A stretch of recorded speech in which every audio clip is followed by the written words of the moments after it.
This is Atomic Shinobi and today I'm going to narrate first part of what if Naruto became Juubi during Chunnin exams. If you enjoyed this video, please like, share and subscribe to this channel. Now wasting no more time, let's start the story. It was the same thing from the beginning of Team 7's existence. The three of them would arrive at the time Kakashi had designated, wait 2 hours for the masked man to appear, and when he did, he would make some pathetic excuse like, a cat crossed his path, or, he got lost on the road of life. After that, they would go to the Hokage Tower to pick up their D-rank mission, where he would do all the work while the other members of his team, his so-called comrades, would watch him struggle to complete the mission. He and Sakura would spar Sasuke during the teamwork exercises that followed the mission, and Kakashi would give the damn Uchiha advice on how to improve his form. He would depart with Sakura after the official training sessions ended, and Kakashi would take Sasuke to a covert training facility where he would personally instruct the Uchiha in taijutsu, genjutsu, and ninjutsu. In fact, he would teach him some basic kenjutsu. Naruto only knew this because he had followed the two in the hopes of getting advice from Kakashi. Naruto's depression worsened after the wave mission. He had at last found a true friend during the mission. Haku was the epitome of beauty. She was stunning. The two had met the day after they had taken Kakashi to Tazuna's house, and they had talked and consoled one another while discussing their past. She had a good heart, a kind spirit, and she understood his pain. Naruto felt as though he was falling in love with her. The two had taken long walks in the forest, gone on little dates around town, and even did some light training together. The two had become very close by the end of the week. Naruto offered to take her to Konoha with Zabuza. Haku was easily persuaded, and she vowed to persuade Zabuza to agree to the terms. They hugged and kissed each other's cheeks before leaving. That day, Naruto was so joyful that he had a hard time falling asleep, a mistake he would never forget. He discovered that his team had gone to the bridge when he woke up the following morning. As he stopped two thugs who were going to kill Inari and Tsunami, he hastily dressed himself. As his team attacked the Zabuza and Haku who were attempting to strike a deal, he ran as fast as he could and made it to the bridge. While Kakashi was fighting Zabuza, Sasuke had attacked Haku. However, he didn't get very far before being ambushed by more thugs. After finishing, he hurried to the bridge, where he was met with a macabre scene that would always be in his nightmares. Kakashi had struck Zabuza and Haku in the chest with a lightning bolt. Before death took him, Zabuza survived long enough to murder Gato and several of his goons. When he eventually recovered from the shock of witnessing his beloved Haku-chan's life being ripped from him, he went to his sensei and was told to bury the two of them right away. He had to restrain himself from attacking Sasuke as the rest of his team departed, as he kicked Zabuza's corpse and stepped on Haku's arm. He had buried her adopted father and the only woman who had ever been kind to him for as long as he could. For their graves, he had carved exquisite headstones for hours. He went straight to the roof and sobbed himself to sleep as soon as he got back to Tazuna's house. He had isolated himself and trained until he passed out when they all got back to Konoha. He only left his training area for team meetings and meals. Aside from that, he slept and trained in one of the older training grounds until he passed out. But one day he felt compelled to leave his preferred training area, so he ran through the village until he noticed some Kumo shinobi coming in. There was a man in cage robes leading the 4 Kumo ninja as they entered. A girl with cat-like eyes and blonde hair was there. She seemed to be a year his senior. Additionally, there was a big, dark-skinned man with 8 swords on his back who wore sunglasses. Only his 2 teammates caught his attention, not the last member. The two had a certain air of familiarity.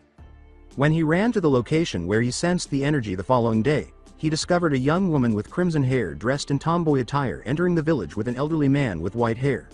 He felt the same way about the young girl that he did about those 2 Kumo nin, and they were both carrying medical field equipment.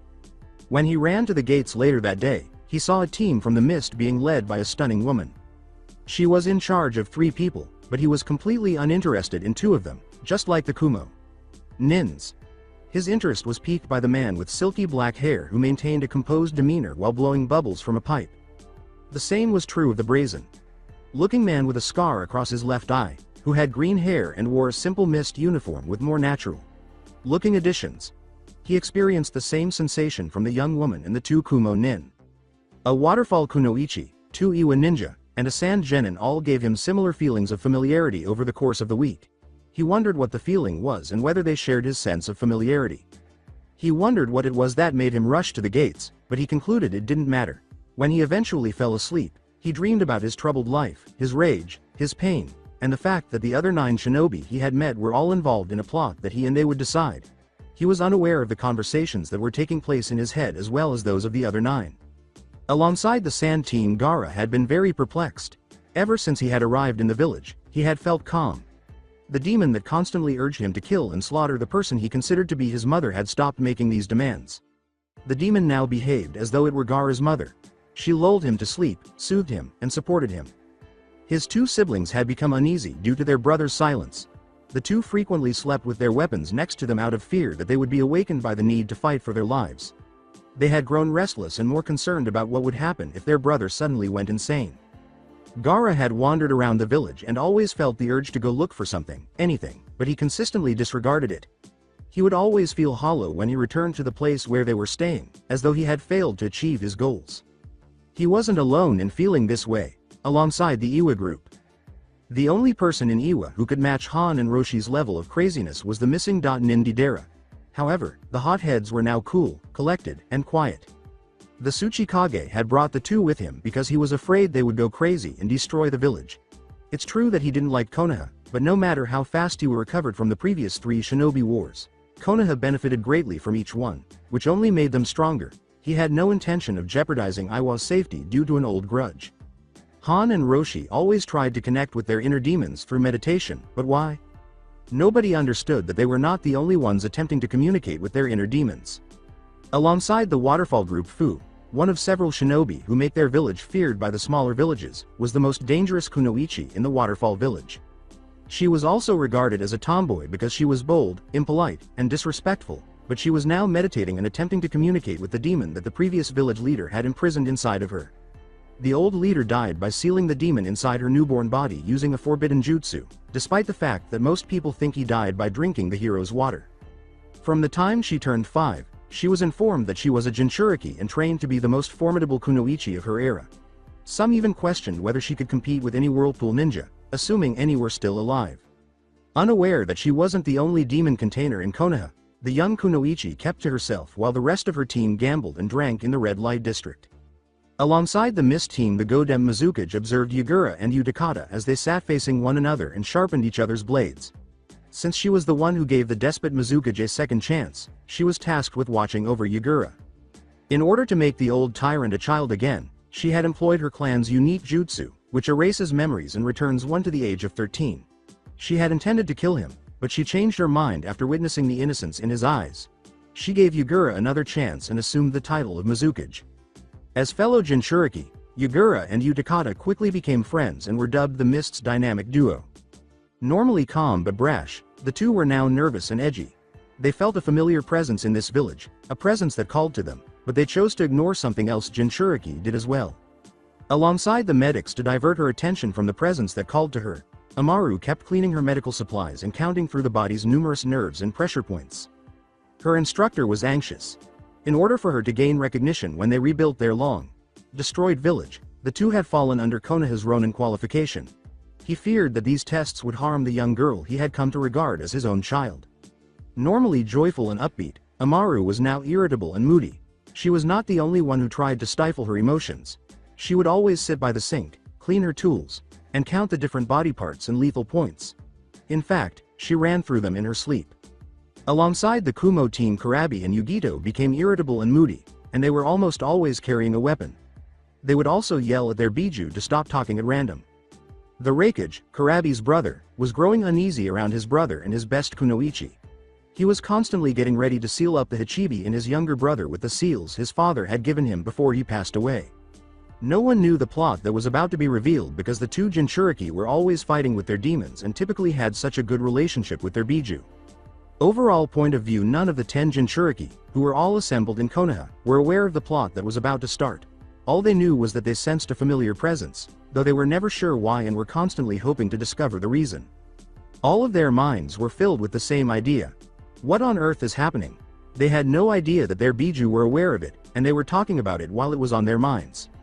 The mindscape, the Biju's grand mindscape, featured a full moon and a midnight sky, where they planned, talked, and made choices that would change the world they ruled. A storm of chakra shattered the serene scene as the storm's energy started to take shape and form shapes that were recognized throughout the elemental nations. As the shape solidified, it revealed a leech-like form wearing a white no mask with the kanji for 0 directly on the brow. This was the Ribi no Manhiru. The first shape to form was a long, fat form with a dark aura emanating from it. A bloated shape with a chaotic aura surrounding it was the next shape to emerge. As the shape solidified, a sand-based tanuki with purple vein like markings emerged. This was the Ichibi no Shukaku. The third shape to emerge was slender and feline, exuding a sense of death and coldness. This was the Nibi no Baraneko, a cat made of black fire with glowing golden eyes that emerged as the form solidified. The fourth shape that emerged was swollen and dotted with sharp edges. When it solidified, a huge turtle with one eye missing was visible. This was the Sanbi no Kyodai game. The fifth shape that emerged was slender but large, almost humanoid. When it fully developed, a huge red monkey covered in flames was visible, with fangs that resembled enormous swords. This was the Yanbi no Saru. One of the largest was the sixth shape, which had a narrow and slender head and a bulky body. The Gobi no Urukama was a distorted creature that looked like a horse with a dolphin's head as its form came to life. The seventh creature was large, and something strange seemed to emanate from its body. The most repulsive creature anyone has ever seen emerged when the being took shape. The Rokubi no Namakuji was a huge slug with two tiny feet that appeared to be too small to be of any use. Even though the eighth being was smaller and more slender than the others, it exuded strength. When it hardened, a huge, horned beetle emerged. This was the Shichibi no Kabutomushi. The ninth creature was thin and heavy. All the others in the room seemed pitiful in comparison to its aura of power. A huge ox with tentacle tails emerged when the aura solidified. This was the Hachibi no Kyogyu. And the last form, the one that exuded such strength that it caused everyone else to shudder in terror, was muscular and slender. The Kyubi no Yoko, the current leader of the Biju since the passing of the true leaders, was revealed as the great aura solidified. It was a huge fox that dwarfed and outpowered everyone else in the mindscape. As they defeated the former order of the Biju with their greatest leader, Kyubi turned to face his brethren, the demons he had battled alongside for the past 300 years, the ones he had risen to prominence with, and they were finally all together. "It's been a while since the 10 of us last convened, hasn't it?" Kyubi said with a laugh. "Yes, Kyubi, not since the time that our leader's passing," was the Ribi's response. Shukaku made a statement, "Yes, not since we became leaderless. Had it not been for Kyubi guiding us up to this point, we would not be where we are." Nibi mumbled, "Indeed, but it is time we chose a true leader, one who can bring us above what we are, and we now have that opportunity." Sanbi growled, "When can we choose a leader? I have nothing against Kyubi, but we have been idle for far too long for my tastes." In a sage but irritated tone, Yanbi said, "I must agree. Without true leadership we will merely disappear into history like most of the fallen Biju." Gobi continued, "Indeed, hardly anyone remembers that old dog except for his chosen clan." Rokubi gasped, "I hope the chance we have been waiting for does not pass us by. We will not get another chance like this." Shichibi flew out. "Indeed, we may be immortal, but we can only be sealed a few times before we cannot be sealed again, and most of us are on our last host. So, what is the plan, Kyubi, or is it a work in progress as usual?" Hachibi grunted in Kyubi's direction. "I have a plan, Hachibi," Kyubi said, glaring at him. "By the end of the next few months, we will have a new leader." As they vanished into the night, the Biju nodded their heads, leaving Kyubi in the mindscape, wondering what to do next. Naruto and the location of the team meeting at 5 in the morning. Naruto was once more making his way to the bridge where the team would be meeting. He likely broke Konoha records with the number of bags under his eyes. He had trained himself into the ground all night long, but it didn't work to block out the image from Wave. He saw the blood on his hands as he carried Haku in the ground, and every time he closed his eyes, he saw her mangled corpse. Why can't he just forget it? When his teammates reached the bridge, he sank to the ground and shook his head. Naruto snorted at the obnoxious Banshee, asking, "Oh Sasuke-kun, want to go on a date with me tonight? How the hell could I have liked her?" he asked. No, Naruto thought to himself, that's the 50th time he's turned her down since we came back from Wave. Sasuke waited for Naruto's response, but when he didn't, he became irate and said, "Answer your superiors, Dobi." Naruto simply looked at Sasuke and resumed ignoring him. The two saw Naruto and decided to remark, "Hey Dobi, why do you even bother showing up when everyone knows you won't make it as a shinobi?" "Yeah Dobi, you should be on your knees thanking Sasuke for acknowledging your existence," Sakura yelled in agreement.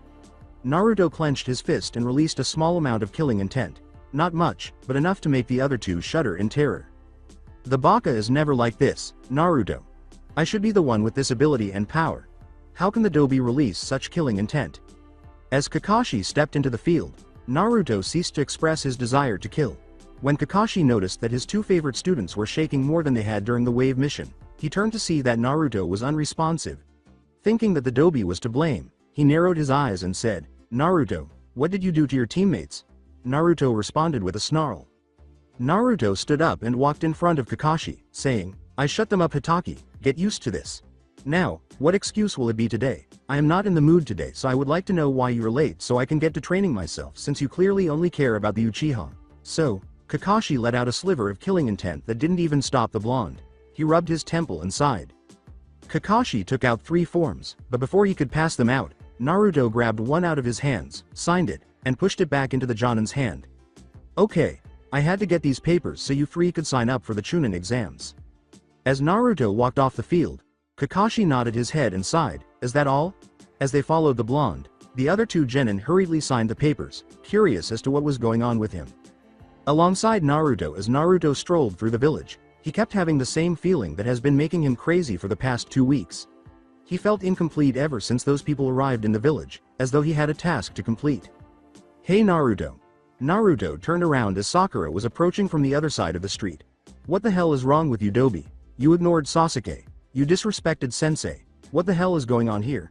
Naruto turned around and started to leave, saying, "And on top of that, you haven't asked me for a date once since we got back from Wave. What's the deal?" She ran after him as a square stone appeared in front of her. She attempted to stop, but tripped and crushed the rock. "Wait, what?" Sakura was lying on top of a box that was on top of Konohamaru and 2 other brats when Naruto heard a crash and turned around. "Konohamaru, why are you crushed under Sakura?" Konohamaru grinned at the blonde and yelled. Naruto laughed at the 3 until Sakura added her 2 cents. "We were training, boss. We were looking for you so you could play ninja with us." After glancing at Sakura and Naruto, the 3 children asked, "PSH, what would a ninja be doing playing ninja?" The young girl among the brats raised her hand and began shaking it in the air. Naruto became aware of this. The girl stopped shaking her hand and said, "What is it, kid?" Naruto chuckled softly and sorrowfully as he asked the girl, "Is she your girlfriend?" Sakura was taken aback by Naruto's declaration and pondered what had happened to the blonde. No, she isn't," Naruto said as he turned to leave, "nor will she ever be." In an attempt to get Naruto to speak, Konohamaru ran up to him. When that failed, he grabbed Naruto's shuriken pouch and started to run away with it, saying, "Hey, give that back, you brat." Naruto then pursued Konohamaru. A man in a black catsuit caught his attention as he was about to jump for the brat. He was one of the genin who had entered the village with the sand genin that piqued his interest. After turning around, Konohamaru collided with the sand genin. He looked up as the catman with makeup grabbed his shirt and said, "You little shit, I ought to teach you some manners." The blonde-haired Kunoichi next to him grabbed his wrist just as the genin was about to strike him. Kankuro shivered a little and threw the child to the ground, saying, "Kankuro, now is not the time. If you want to hit someone, wait for the exams, or he will be angry." When Kankuro looked up, Naruto was glaring at him. "Fine Tamari, where the hell is Gaara anyway?" he asked. The 2 scowled at one another until Naruto raised an eyebrow and turned his head in the direction of the tree when he noticed the sand genin that piqued his curiosity emerge in a sand whirl. Sasuke appeared in a whirl of leaves behind him. Naruto fixed his gaze on the sand genin, one of those that exuded a sense of familiarity, but why? Gaara was gazing at Naruto when Sasuke materialized beside the blonde. With a sly smile, Sasuke replied, "What is your name?" "My name is Uchiha Sas." Gaara's glare cut him off. "Not you," he said, turning to face Naruto, "him." Naruto widened his eyes. Why was he soliciting his name?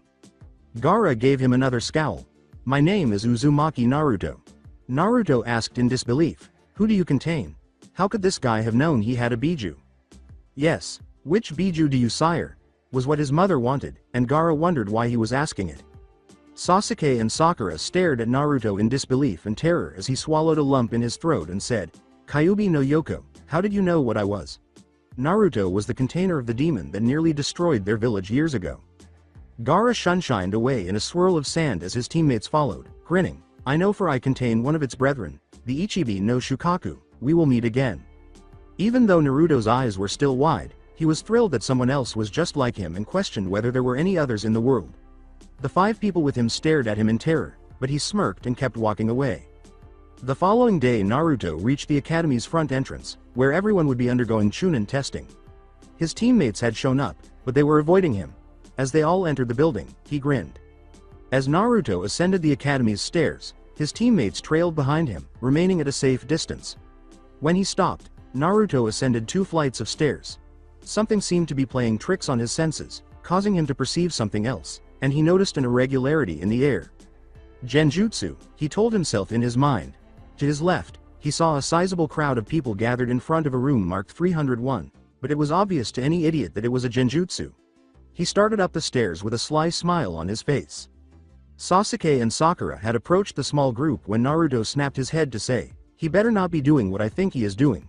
Naruto hurried to his 2 teammates. "Drop the genjutsu, we all know this is the 2nd floor." Sasuke smirked when the 2 genin in front of him raised an eyebrow. "Sakura here saw it before anybody," he said, turning to face the Banshee. "Right, Sakura?" he asked. When she finished, the genjutsu was dropped, and Sakura was shocked to see that Sasuke was actually speaking to her.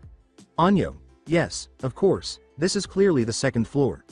Sakura and Sasuke grinned, until someone grabbed the back of their shirts and pulled them back toward the stairwell.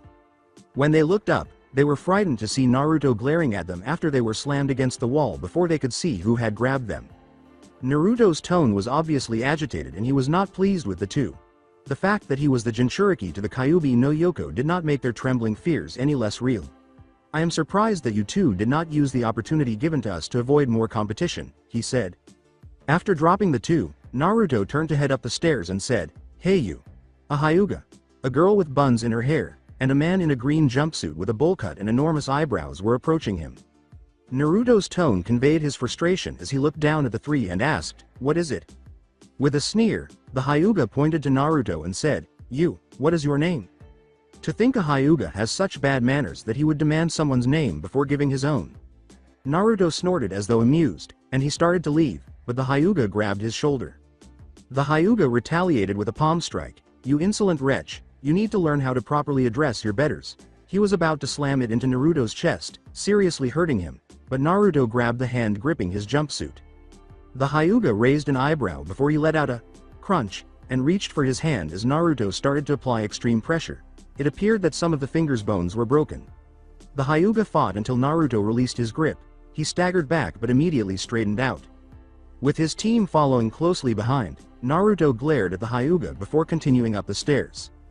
The 3 genin all reacted differently, but Tenten, the girl, was horrified by the boy's apparent cruelty. Rock Lee, the boy in the leotard, was amazed that someone had accomplished what he had been attempting for years in a matter of seconds. Hyuga Neji, the Hyuga, was upset that this peasant had the audacity to touch him. With a sneer, Neji turned around and started walking in a different direction, with Tenten trailing closely behind. Lee remained motionless and started to follow the blonde and his teammates up the stairs. In the meantime, his teammates were standing apart from Naruto as he walked slowly across a large lobby to the testing room. They had just arrived at the opposite end. Naruto growled angrily, "Hey you," with the attitude. He didn't need another egotistical idiot. Naruto shook his head in frustration as he slowly turned around to see the strange looking genin from earlier standing on the balcony. "You have some nerve doing that to a fellow Konoha.nin. Lee leapt from the edge and landed in a Goken Taijutsu stance, asking, "What do you want, bushy brows?" The fact that this man knew his name made Naruto smirk. "I am Rock Lee. You are Uzumaki Naruto, am I correct?" After striking a pose, Lee grinned broadly and said, "Indeed it is, and how exactly do you know my name?" Naruto raised an eyebrow and shrugged as he assumed a fighting stance that no one could identify.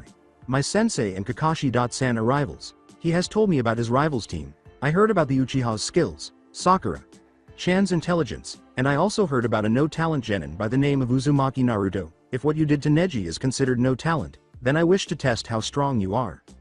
"Alright, your move, Lee." Lee grinned and assumed a Goken stance. Naruto grinned as Lee threw himself forward, his fist up, but he sidestepped it and struck Lee's elbow with a knife just before it connected. The move startled Lee, who had never seen this kind of taijutsu used before and was unprepared for the pain that the blow would cause. He stumbled for a moment as Naruto kicked him painfully in the middle of his chest, then stumbled back and clutched his chest in agony. Lee looked up to see a foot coming straight down on his head, but he was able to dodge it in time, and he saw the foot damage the concrete floor underneath it. As Lee started hammering his chest to make sure it was okay, Naruto shifted his foot back to a fighting stance and cringed a little because the kick hurt like a bitch if you missed and it struck something hard. Are you done testing me, Lee? If not, I can say we only have 23 minutes before we have to head to the exam room. Lee scowled and lunged forward, removing the bandages from his arms and delivering a punch that struck Naruto, Sching, but was deflected by a windmill that had been sharpened. After raising an eyebrow, Naruto looked around and noticed a turtle? The turtle was enormous, not overly so, but noticeable, and appeared to be frowning at Lee. Naruto also detected a small amount of chakra, which suggested that the turtle was a summon. Sensei, I am sorry but, Lee said as he leapt in front of the turtle and knelt until the turtle interrupted him. Why did you use jutsu, Lee? You know it's illegal. Damn it, Lee appeared dejected, saying, are you prepared for your punishment? You should be in the exam room, not fighting your comrades. Lee gave a head nod. Look, exclaimed the turtle, made a guy. An older Lee wearing a Chunnin vest was visible through a puff of smoke on the turtle's back. Hello, I'm Maida Guy, the gorgeous green leaf beast and an expert in taijutsu. The strange man posed until he noticed Lee. Lee, you imbecile. Oh Lee, I am so sorry, you are too old to be a boy, and yet too young to be called a man, the man said as he hurried over to Lee after punching him square in the jaw and sending him to the opposite side of the room. Lee started crying when his sensei said, Guy, sensei. Oh Lee. The two sobbed as a sunset background with waves materialized behind them, and they gave each other a manly embrace, or as manly as possible given that damn sunset backdrop. Sakura, Sasuke, and Naruto all started to twitch at what they saw. Oh my god, I'm trying to let it go, but it won't go. Sakura persisted in her attempt to let it go, hoping it would. I am unsure which is worse, this genjutsu or the massacre. Sasuke's twitches were worse than when Itachi made him witness his family's deaths. Find a happy place, find a happy place, find a happy place, can't think of one. Naruto was terrified, and he had a lot of options, but his fear was worse than any of the abuse he had endured as a child. Well, if it isn't Kakashi's kids. Guy approached the turtle and said, so, has Kakashi taught you three properly, or is he slacking off as usual? The two went on until the person who went by the name of Guy grinned at them. Yes, he was training the Uchiha, Naruto snorted. Observing Naruto's irritated demeanor, the turtle asked, hey, Gaki, what's the problem? Naruto snorted as he turned to face the turtle. Snarling at the blonde, the turtle strode over and said, none of your damn business. Now you listen to me you brat, I am trying to be civil here, so you had better show me some respect or so help me all. The turtle's tirade was interrupted by a significant amount of murderous intent. As everyone turned to face the missed Nin, they saw a black shirt with short fishnet sleeves, a green scarf, a long pole with a camellia on the tip, and a scar down his left eye that had been stitched. The man snarled at the turtle, I would suggest you watch how you treat my brethren turtle. I doubt your master would be very pleased. The turtle shuddered as the man sunshined in a swirl of camellia blossoms. The man, who was about the same height as the Hyuga from earlier and marginally taller than Sasuke, approached Naruto, causing the turtle to shudder. How are you, sir? The man chuckled a little when Naruto raised an eyebrow. I guess you didn't know I too am a vessel, he said, bowing curtly. Yagura, Jinchuriki of the Sanbi to Kyodai game. And you are? Naruto started to splutter, thrilled to see someone who was just like him. Uzumaki Naruto, Jinchuriki of the Kyuubi no Yoko. Yagura frowned as she glanced at the clock, and Lee was astounded to see two Jinchuriki containers. The rest of the group watched in awe as the two spoke. Yagura turned to Naruto and said, I look forward to fighting you, my brother. He then left, saying, we better get going brother, or none of us will become Chunnin. He then entered the testing room, where the other two missed Nin on his team were waiting for him. Naruto turned to face his trembling teammates and said, come on. He started to walk toward the testing room, followed by his teammates. As soon as they reached it, Kakashi appeared directly in front of Naruto and gave him a sharp look. The anime's same thing occurred. As Naruto entered the room, he noticed that there were about 100 genin present. He grinned upon seeing Gaara and Yagura, and the two Jinchuriki brothers grinned back at him. Hey guys. Naruto turned to see Ino sprinting toward them, followed by Choji and Shikamaru. How are you guys doing? He asked. When Sasuke entered the room, she grinned and gave him a quick glomp, to which Naruto rolled his eyes. As Kiba and his group approached them, Naruto observed that Hinata had a dreamy expression on her face. He wondered why she had that expression, but he shrugged and ignored it, assuming she was staring at someone else. Well, it looks like the whole gang is here.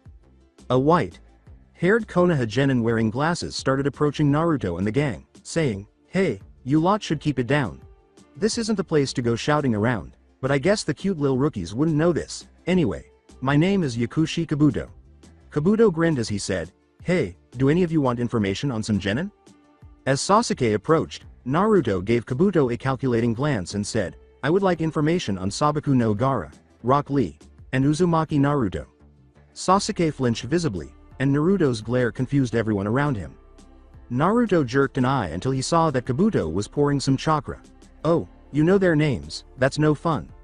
Kabuto took out a deck of blank cards from his ninja pouch, and the card displayed a picture of Sabaku no Gaara with his various stats. Kabuto pulled out another card and started charging chakra into it, which displayed Rock Lee and his various stats. "Okay, let's see here. Sabaku no Gaara, genin rank, has been on 5D ranks, 2B ranks, and 1A rank. He has never been scarred in his life, impressive." Kabuto took out another card and charged chakra into it, revealing Uzumaki Naruto and his stats. Next up is Rock Lee. He has no skill in ninjutsu or genjutsu due to a disease he received from his mother, has been on 23D ranks, 5C ranks, and is extremely skilled in Goken Taijutsu, not bad. Last but not least, Naruto surprised me shitless Uzumaki. Naruto frowned at the genin's attempt to make light of his surprise, saying, "Has chakra reserves that are beyond Juunin, is incapable of using low-level genjutsu, and low-level ninjutsu is inaccessible to him." Sasuke and Sakura remarked, "Surprisingly, he is the dobi of his class. He has been on 12 Team D ranks, 5 Solo D ranks, and 1 Team A rank with a single Solo A rank before he even became a genin. I must say I am impressed. Not many genin can claim to have done a Solo A rank directly received from the cage of their village." Naruto grinned at him, but there was a hint of murderous intent. "By the way, do you have statistics about the different villages?" With a smile on his face, Kabuto pulled out another card and charged chakra into it. The card instantly displayed a map of the elemental nations, followed by the village statistics. There are more than 12 Konoha teams, 3 Suna teams, 6 Iwa teams, 1 Taki team, 5 Kiri teams, and a few Ronin with daimyo qualification. There is also 1 team from the New Auto village, but I wouldn't worry about them because they are probably inferior to most of you anyway. In addition, the majority of the ninja come from the smaller villages." Kabuto grinned as Naruto's desire to kill subsided. When Naruto yelled that he would kick those weakling Nin's asses, the Nin team, who had been staring at Kabuto, became even more enraged. The one who resembled a mummy gave a face tick and turned to face his 2 allies, saying, "All for kicking the blonde's ass, say I." I. Nobody saw the 3 ninja who were going to stop them, so they leapt over the other genin and charged at the blonde, and the bandaged man grinned. When the 3 genin charged at him, Naruto turned his head, snarled, and assumed a fighting stance, all of them poised to attack. Clang! Crunch! Shing! When Naruto looked up, he saw a red-marked man in old traditional guard robes holding a knife to the throat of the spiky-headed genin, a young red-headed woman behind the kunoichi with a scalpel at her throat, and a giant man in samurai armor and some kind of steam machine grabbing the mummy man's wrist gauntlet. As the other man pressed the knife closer to the genin's throat, the big man said in a loud voice, "I would suggest you think before you attack someone. You never know who is watching their back." The young woman said, "Isn't that right, brother?" as she turned to face Naruto. Quietness. The young woman's reference to Naruto shocked everyone. Were they related, or was it just a clever comment? "Brother," Kiba said, voicing the thought on everyone's mind. "Naruto looked like an orphan to me." Naruto smirked as he turned to face Kiba, saying, "They're family by a different way." Naruto then turned to face Sakura and Sasuke, saying, "Right guys?" Knowing exactly what Naruto meant, the 2 genin shivered and nodded their heads. Naruto turned to face the 3 and said, "I hope to see you 3 in the exams." The 2 men turned to face Naruto, or in the samurai's case, grinned at him. The other genin in the room shuddered at the sight of the 4, and it didn't help that 5 more started emitting the same aura. "Indeed, brother." The 3 left. "Alright you maggots, I am the proctor for the first exam, Morino Ibiki," said a big bear-like man who entered the room in an instant. They entered a room with desks and papers 5 minutes later, and everyone sat down while the proctors looked at them. The bear-like man then spoke up, grabbing everyone's attention. Everyone was very silent at that point. "Alright, so these are the rules. If anyone interrupts me, you will all fail. Alright, there are 10 questions. You will be answering the first 9 of them in the first 45 minutes. The final question will be asked in the last 15 minutes. You will lose 2 points for every attempt at cheating that is discovered. If you lose all 10 points, you will fail and be kicked out of the testing area.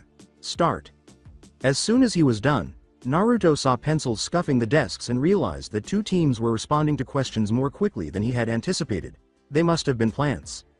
Naruto winced as he glanced at his test. He was unable to respond to such questions because they were beyond the scope of Genin's abilities. Naruto let out a sigh until Naruto.kun.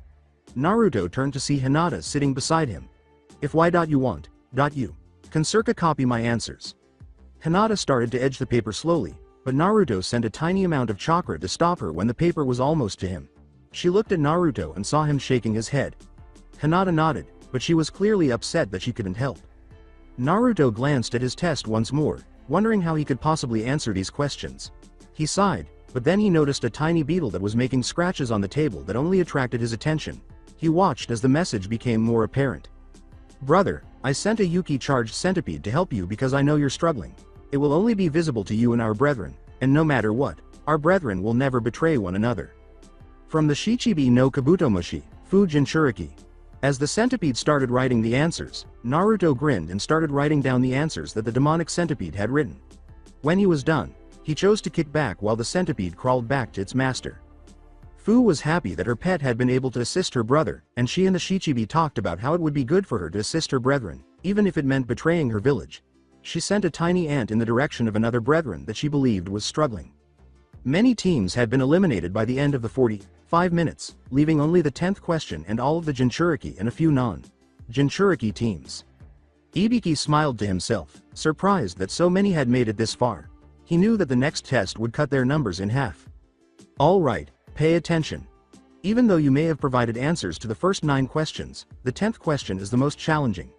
Ibiki said, the 10th question, you have a choice to take it or not, but if you refuse to take it then you will automatically fail, and not be allowed to take the exams until next time, after waiting for the Genin to stop talking. The Suna team's Tamari got to her feet and said, so why wouldn't we take it? As he responded, Ibiki developed a sinister grin. Because if you take the question and fail it, you will never be allowed to take the Chunnin exams ever again. Ibiki laughed at their responses and saw some of them give way, leaving 26 teams. One of them's response truly caught him off guard. Utakata said, and besides, rank means nothing in the shinobi world, especially in mission. Everyone was perplexed until the Kumo Kunoichi spoke.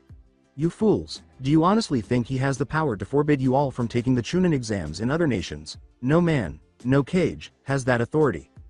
Do you ignore your fear and carry on with your life if you are assigned a mission? The person known as Fu was the next to speak.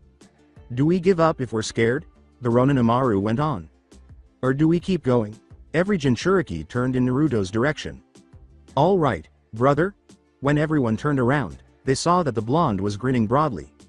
Naruto got up and exuded an intimidating yet inspiring aura. Of course not, my dear siblings. Naruto grinned as the large man frowned. If we are asked to do something, we do it. If we see an objective, we complete it. If there is a risk of death, we die for our goals. Otherwise we would not be shinobi. Anyone who thinks otherwise is either foolish or stupid if they call themselves shinobi. Is that your response? Would you jeopardize everything to pass a test? The man grinned as everyone nodded their heads, saying, then you all pass. As everyone applauded, the Jinchuriki grinned at one another and stood up, but scowled when they noticed a black ball moving toward the window. Duck and cover. When a black ball smashed through the window and unfurled to reveal a banner featuring a kunoichi with purple pineapple shaper hair and scantily clad clothing, everyone fell to the ground. I'm Mitarashi Anko, so welcome to hell, maggots. Anko, you're early again. Anko flushed before making eye contact with the Genin. Ibiki. She said in a light-hearted reprimand, are you becoming lenient with me? Ibiki gave the kunoichi a smile. Anko grinned and said, no, we just have one hell of a crop this year. Well, it appears that cutting their numbers in half will be enjoyable. All right, everyone, follow me. Ignoring that she was on the 3rd floor, she screamed the final line as she leapt out of the window. Crunch. Oh, www. On second thought, she said in a voice full of pain, just come to Area 44, tomorrow. Everyone sighed as they departed the room and made their way to their hotels. When the woman entered the room, Naruto's nose became extremely irritated, and for some reason, he felt the urge to kill her. However, there was something familiar about her, as if he had seen her before. Kurabi was experiencing the same problem, so he chose to ignore it and continued to leave the room, until a bug flew on his hand and he saw it etch a message into his skin. Meet at midnight at the northern gate, we have much to discuss with our brethren, Fu. The Jinchuriki were nodding, and Naruto nodded in return as he left the room, not realizing that a certain white-eyed heiress was observing him. Afraid of what might happen to the only person she loved besides her mother, Hinata chose to follow Naruto as she observed the conversation between the two and saw the insect leave marks on Naruto's skin. For some reason, no marks showed up, but her Byakugan was sharp enough to follow the insect's slight movements. Northern Gate at midnight as instructed. Naruto walked to the northern gate, making sure he had a weapon ready in case he needed to defend himself. Upon arriving, he noticed that the 9 people from whom he had sensed a familiar aura were gathered there. He suspected they were all Jinchuriki, and he wondered what was going on. The Kumo Kunoichi greeted him with a smile upon his arrival, saying, "Ah, brother, you're here." Naruto grinned at his sister, if that was the appropriate term. "Hello sister. Is there any chance you could tell me my brother's names?" The woman introduced herself with a smile. Next to her, the big Kumo man said, "My name is Niyugito, Jinchuriki of the Nibi no Baraneko. Karabi, Jinchuriki of the Hachibi no Kyogyu," the 2 Iwa shinobi said as they advanced. First to speak, the big samurai said, "Han, Jinchuriki of the Gobi no Urukama." The 2 remaining kunoichi approached after the other Iwa shinobi, who had a red mark on his face, said, "Roshi, Jinchuriki of the Yanbi no Saru." According to the redhead, Amaru, Jinchuriki of the Ribi no Manhiru. Fu, Jinchuriki of the Shichibi no Kabutomushi. The other greenish-haired kunoichi stepped forward, followed by the 2 Kiri ninja. One of the men who had previously introduced himself said, "Yagura, Jinchuriki of the Sanbi no Kyodai game." With his bubble pipe in hand, the charming black-haired man said, "I am Utakata, Jinchuriki of the Rokubi no Namakuji." Naruto watched as Gaara emerged. Everyone turned to face Naruto and gave him a stern look, which was more anticipatory than cruel. "My name is Sabaku no Gaara, Jinchuriki of the Ichibi no Shukaku." With a sigh, Naruto stepped forward, puffed out his chest, and announced, with pride, "My name is Uzumaki Naruto, and I am the Kyuubi no Yoko's Jinchuriki."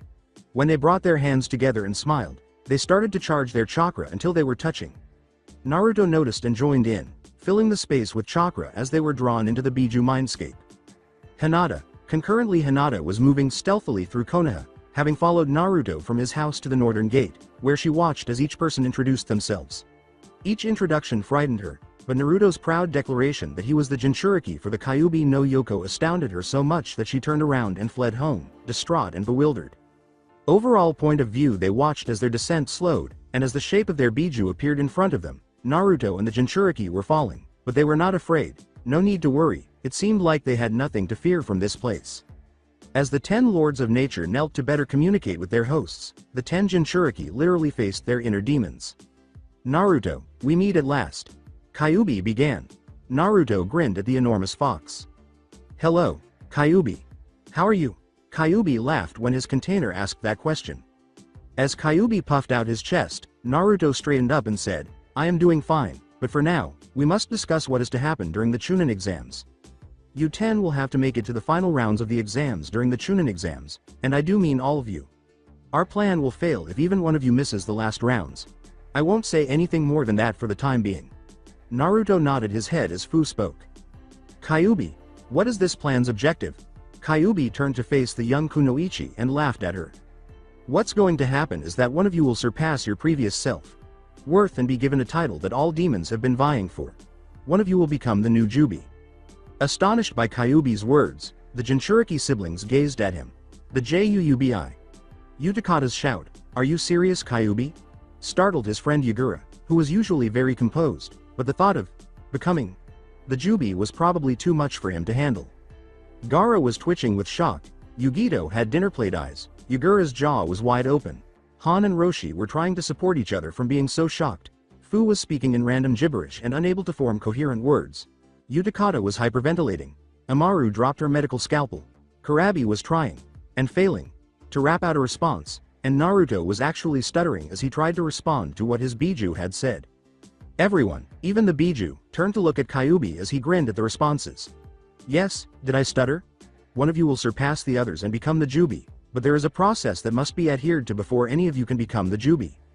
The Biju appeared agitated for a minute, one of them even yelled their emotions. "Kyuubi, Sama." Kyuubi was shocked to see Naruto truly calm. What is the importance of the Juubi? Kyuubi asked. Sandy broke off her tirade when Nibby smashed her flaming tails in front of the enormous turtle. You insolent ninja! The Juubi is the greatest title anyone could ever ask for. How dare you ask its importance? I should, she said. Sandy looked down and realized he had overreacted once more. Be silent, Sandy. Ninja have no knowledge of our systems of command. So it is not surprising that he would ask its importance. He bowed his head and glanced at Naruto. Pardon me, I overreacted. Naruto grinned as he glanced at the Sanbi. All is forgiven, but I have a question. Could you possibly tell us of your demonic ranking system? I just want to know so that I don't show disrespect in the future. The Biju gave Naruto a perplexed look, but it soon changed to delight that a ninja would be interested in learning about their ranking system, particularly in light of the vile prejudice against their race. The Biju and Jinchuriki sat down, with seats they made up under them. Kyuubi sighed as he lay down. It is no trouble, Naruto. The demon ranking system has long since been forgotten by ninja, and we have no problem explaining to you what the actual rankings are. Kyuubi stepped forward and grinned, saying, You might want to get comfortable, our history is extensive, even to the most devoted scholars. Kyuubi turned towards his brethren and nodded his head before he began speaking. The rank of Biju is as old as the third demon era. We are in the fifth era. It was created when the old demon lords began vying for power. Wars broke out that sent nations, empires, innocents, into the pages of histories. The leader of the demons felt that one supreme lord cannot keep all of them in check. So in his efforts to bring about peace, he created a new caste system of 12 lords, with the demon imperial leading the group. The 11 Biju would rule over their given territories, while the imperial would keep the loose ends in check. He chose to signify the rankings through number of tails, with the Ribi being of lowest ranking, while the Juubi held the highest ranking. For the first era, the title of Biju was a status that was highly honored amongst our kind, even the most noble of the demon clans showing reverence to the Biju. However, during the reign of the fourth demon imperial, the status of Biju became an inherited icon, rather than an earned icon as the lord before him intended. The rank of Biju became passed down through the clans of the noble families that honored the fourth lord. The noble families of the frog, snake, badger, dog, weasel, rooster, shark, bee, bat, and fallen dragon clans were the ones who honored him. For more than 4,000 years, the strongest member of each clan held the title of Biju. Those who saw this as a clear rejection of the 3D Lord's plan were promptly put to death. Eventually, only members of those 10 noble families were allowed to hold the title of Biju, and regardless of power differentials, each clan member was given the same title as the one before them. We spent more than 1,000 years training, along with a young demon prince of one of the noble clans, to overthrow the current Biju and the ruling lord. We gathered the forces of our clans and brought our armies against the ruling lords, crushing all opposition in our path. One day, I and my brethren, referring to the Biju, decided it was time to remove the title of Biju from inheritance.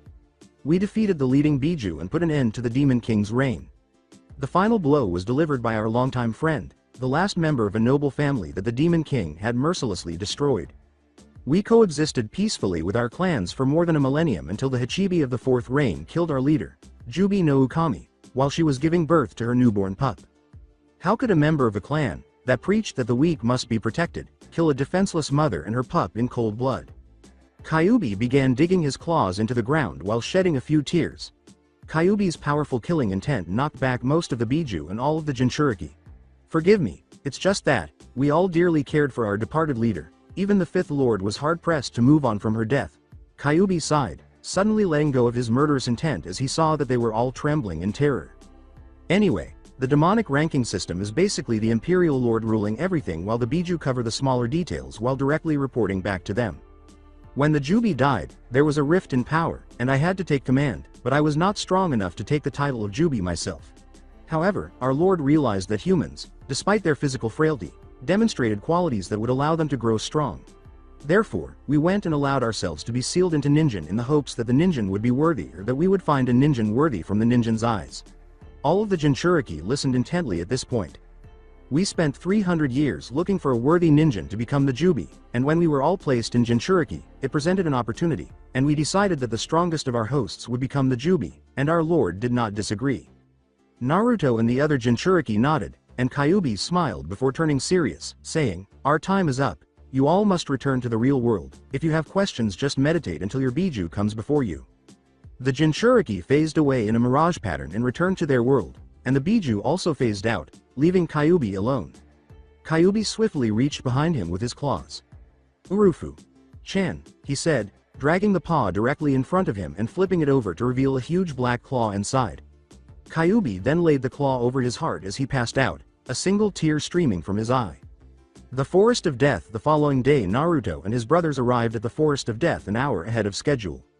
He turned to see that everyone else was coming. He turned to face his teammates, who were approaching him. The two approached him in complete terror, and Naruto rolled his eyes as they nodded nervously. "Hey guys, hope you two are ready for this." He turned to face Anko, who was fine except for what appeared to be a slight limp.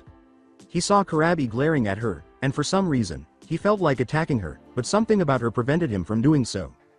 "Alright maggots, this is the Forest of Death. You won't find a deadlier forest here in Konoha. This is where many of you will die, so I am going to have to ask you to sign these waiver, cause I really don't want to have to deal with the paperwork." Anko laughed as Naruto laughed. A sad expression briefly crossed Anko's eyes before she snuffed it out with a sarcastic grin.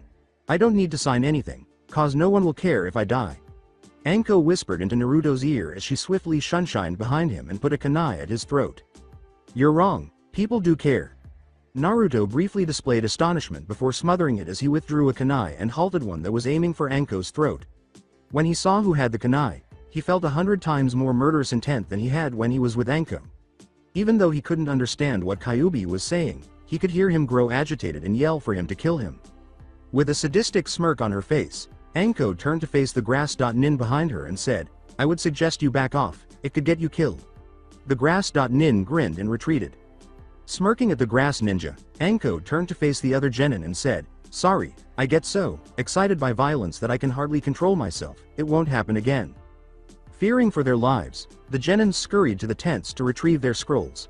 "Alright maggots, get to the tent and get your scroll.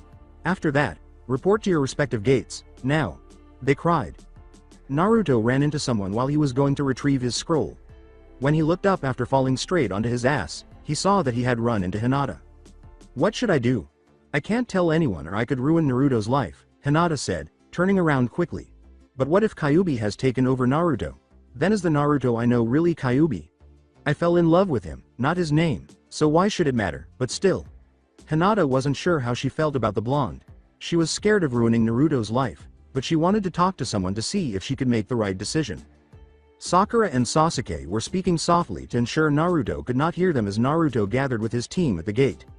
Sasuke sighed as he considered the fangirl's statement. "Sasuke-kun, what should we do? We don't know if Naruto is the Kyuubi or if he contains it, it is too dangerous to be with him right now." Sakura grinned at her, Sasuke-kun's reasoning, saying, "I know, but we need all three of our teammates to pass this exam, and if worse comes to worse, we can just kill him. Kyuubi or not, he is still the Dobi." "Oh Sasuke-kun, you always come up with the best plans. Hey, after this could we go on Sakura began. "No." As soon as the signal to start was given, Sasuke turned around and started to head for the gates. Unaware that the previous grass.nin was observing their movements, Sakura hurried after the two who were already running through the forest. The smirk on the grass nin's face was cunning. The grass nin jumped into the forest as his two subordinates dispersed, leaving behind trails of skin as they went. "Soon, Sasuke-kun, I will have your body, and it will be one more slap into the face of my old nemesis, using the bloodline he created as my power," he said as he watched his prey enter the forest. Alongside Naruto, when Naruto saw Sasuke staring at him with the same look the villagers gave him, hateful fear, he became very tense. Naruto was jumping through the trees with his two teammates in tow. He just made sure he had some of his new shuriken, which he had been working on for weeks before finishing last night, and it didn't matter to him. Before he gestured for them to stop, Naruto leapt over another branch and came to a stop on another branch. Sakura and Sasuke came to a swift halt, with Sakura drawing a double-bladed kunai that Kakashi had given her while Sasuke prepared a kunai. Naruto started sniffing the air and looked around when he detected a strange but familiar smell. He started to move across the tree, still sniffing. Naruto circled the tree while his teammates looked on curiously. When he reached the end of the enormous branch, he stopped walking all over the tree. He kept sniffing and looked down, but as his eyes widened in fear, he snapped his head in the direction of his teammates and yelled, "Run!" Naruto leapt to avoid the enormous set of reptilian jaws that were closing in on the branch where he was standing. After slamming into Sasuke and Sakura, Naruto leapt to a different branch while carrying his two teammates, using some of his newly acquired strength from Kyuubi. After landing on a branch, he snapped his head in the direction of his position and discovered a huge snake. Its teeth were as large as a long kunai, and its jaw was narrow. It had a black slit in its silver eye. The scales resembled enormous blades that could sever the bushes. The snake grinned and snapped its head in the direction of the three. As it coiled around the branch, the snake was actually grinning at them. After getting a close-up look, Naruto estimated the snake's length to be between 120 and 135 feet. Its body was marked with black scars and was brown in color. The snake's tail appeared to have a sharpened edge. As the snake rose on its own, Naruto held his ground. The snake hissed in a very feminine voice, "Well, what have we here? The Jinchuriki of my master's rival, how fortuitous of me." The size of dinner plates caught Naruto's attention. Did this thing speak? "What the hell are you? Who the hell are you?" Naruto prepared to attack the snake by drawing a kunai he had been practicing. As she replied, the snake laughed. Attacking Naruto and his group, Stenthos exclaimed, "Oh, who am I? I am Stenthos. She curled back in agony as Naruto swiftly threw the kunai in her mouth and grabbed his teammates. "Damn Jinchuriki, you will pay for that." She hurled herself at him as he leapt over the approaching snake. She gave the blonde who was running down her back a quick snap of her head. She hurled herself at the blonde, hissing.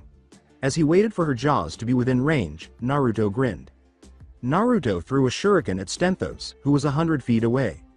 The shuriken then started to click and whir as the blades segmented themselves and launched outwards, but Stenthos ignored it and carried on with her attack. They started wrapping around the jaws and then around Stenthos' mouth. When Stenthos tried to pull back, one of the blades struck a nearby branch, causing her eyes to widen. As Naruto caught a blade that fell close to him, her eyes grew wide. When the light struck an invisible string that was fastened directly to the shuriken, he smirked and leapt to the ground. Her head was pulled down and slammed into the side of the tree she was on, causing Stenthos to hiss. Naruto wrapped the wire around the enormous snake after running around the tree. After hurling the blade with enough force to pierce the tree, he leapt back up. He turned his back and grinned, but he froze when he noticed another snake directly in front of him. With haste, the snake opened its jaws and prepared to ingest the blonde. As the snake clamped its jaw onto the branch he was on, Naruto sidestepped. The snake clenched its jaws, crushed the branch between its teeth, and snarled. With poison dripping from its fangs, it opened its mouth and hissed as it turned to face Naruto. One thought was racing through Naruto's mind, "Oh shit." As the snake charged at him, he turned and fled. Naruto took a pill out of his pouch after opening it. It had taken him a week to develop, and he had not yet tested it. It was a poison and smoke pill. He should be able to kill anyone who inhales its poison if he could get this thrown in the correct area. With haste, he tossed the pill into the snake's mouth. After observing the snake's ongoing attack, Naruto closed his eyes just as it was ready to bite, but it never did. Naruto noticed the snake yelling and convulsing when he looked up. The snake turned to face its stomach, which was boiling and festering until it burst open. The snake's head slammed onto the branch, causing its organs to spill out of the wound. Dead from a poison that is acidic. With its fangs still dripping poison and scorching the wood it touched, Naruto gazed at the snake's head. Slowly backing away, Naruto looked around and saw no other snakes. He then got up, but his eyes widened as he felt the chakra build-up. A huge shockwave blew him back and sent him hurtling through the trees. As they turned to see the grass.nin from earlier strolling through the underbrush, grinning like a predator that has caught its prey, Sasuke and Sakura watched as Naruto was blasted over their heads. The grass.nin jumped at the two and let out a lot of killing intent, which prevented them from moving. "Ah, Sasuke-kun, it's so good to see you. I can't move." Sasuke stumbled as the grass.nin kept moving forward, preparing a last blow. "No, I can't end this way. Am I truly this weak?" Sakura observed as the ninja produced two kunai, both of which were ready to kill. Since the kunai were only 3 feet away, the two genin closed their eyes, but they were startled out of their reverie by the sound of metal on metal. Before using their own weapons to stop each of Orochimaru's kunai, they opened their eyes to see the two Iwa ninja. The big man with the furnace on his back used a huge axe, and the man with the red mark across his face used a battle hammer. The two dug their fists into the grass. Nin's chest before he could move. When the combined force of the two Jinchuriki's punches sent him flying into a distant tree, he coughed up some blood. "Both of you get out of here. We will not allow our brother's teammates to be harmed. Go." Jinchuriki turns to face Sakura and Sasuke, who are panting from finally being freed from the horrible killing intent. The two then leap to attack the grass.nin as he pulls himself out of the tree hole. Sakura and Sasuke are astounded that the two could accomplish something so awesome. Sasuke felt he should be the one with that power and soon became envious of their strength. Sakura was too terrified to even consider it. In the end, the grass.nin was able to free himself from the tree in time to dodge Roshi's warhammer. To avoid being decapitated by Han's axe, he had to duck. The two Jinchuriki assumed an unfamiliar position in which Han was standing taller than Roshi, his arms pointing skyward, and his hands in a double knife strike. Bijuden. Yoni no Gobi. Kai. The two were overcome by demonic chakra, Han's being white and Roshi's brown. Behind each of them, a single chakra tail developed. Han's appeared to be a dolphin tail, while Roshi's was a monkey tail. So, two Jinchuriki, this will be fun. The grass.nin grabbed the top of his face and started to peel it off, revealing his true features. A wicked smile crossed his features as he started to let a dark chuckle slip from his lips. Allow me to introduce myself, I am Orochimaru. Orochimaru jumped at the two Jinchuriki, but he quickly veered beneath them as he passed through their legs. His skin was as pale as death, and he had purple markings under his slitted golden eyes. Turning to face the still frightened Sasuke, he swiftly kicked them in the back, knocking the two over one another. As he extends his fangs and smiles predatorily, he says, Sasuke-kun, you are mine. He reaches out to grab Sasuke's neck and clamps down, declaring him his own, but Sakura leaps in the way, causing his fangs to sink into her left breast. A curse mark appears on Sakura's breast, and she screams in agony. When Orochimaru pulls away, she tears off her shirt, exposing Tayuya's curse mark, which is a series of 3 bent bars. Sasuke rushes to her side as she falls to the ground. As the pain surges through her body, Sakura mutters, "Damn, Sakura, what were you thinking?" As she talks, she gives Sasuke a smile. As Sasuke attempts to revive her, she faints, saying, "People do crazy things when they're in love." Sasuke yells, "Sakura-chan, damn you monster," as Orochimaru growls that he squandered valuable enzymes on a useless woman. But when he sees Sasuke lunging toward him, he smiles. As he throws a few wired shuriken that wrap around the tree and grab hold of Orochimaru's arms, Sasuke runs through some hand seals. Kaden. Gokakyu no Jutsu. A house-sized fireball is blasted, covering the wires and shooting in Orochimaru's direction. Sasuke was shocked to see the fireball strike a mud clone, and Orochimaru grinned as he started to dissolve into the mud. A pinch on Sasuke's neck caused him to freeze, but the pinch soon turned into a searing pain as a curse mark shaped like 3 tomos appeared on the crook of his neck. Screaming, he collapsed to the ground. Orochimaru grinned, but he scoffed because he had to avoid a kunai that Sakura was throwing at him. She was now using the curse mark to some extent after somehow overcoming it. This development intrigued him, so he raised an eyebrow. She is already using the curse mark, but how? She survived it. Orochimaru grinned and started to reach for her, but he had to jump out of the way when Roshi punched the tree he was on, cutting the branch. She is not a Jinchuriki, she has no special qualities like demon blood or a Kekkei Genkei, so why is it that she can use it so quickly after being adhered with it after only a few minutes?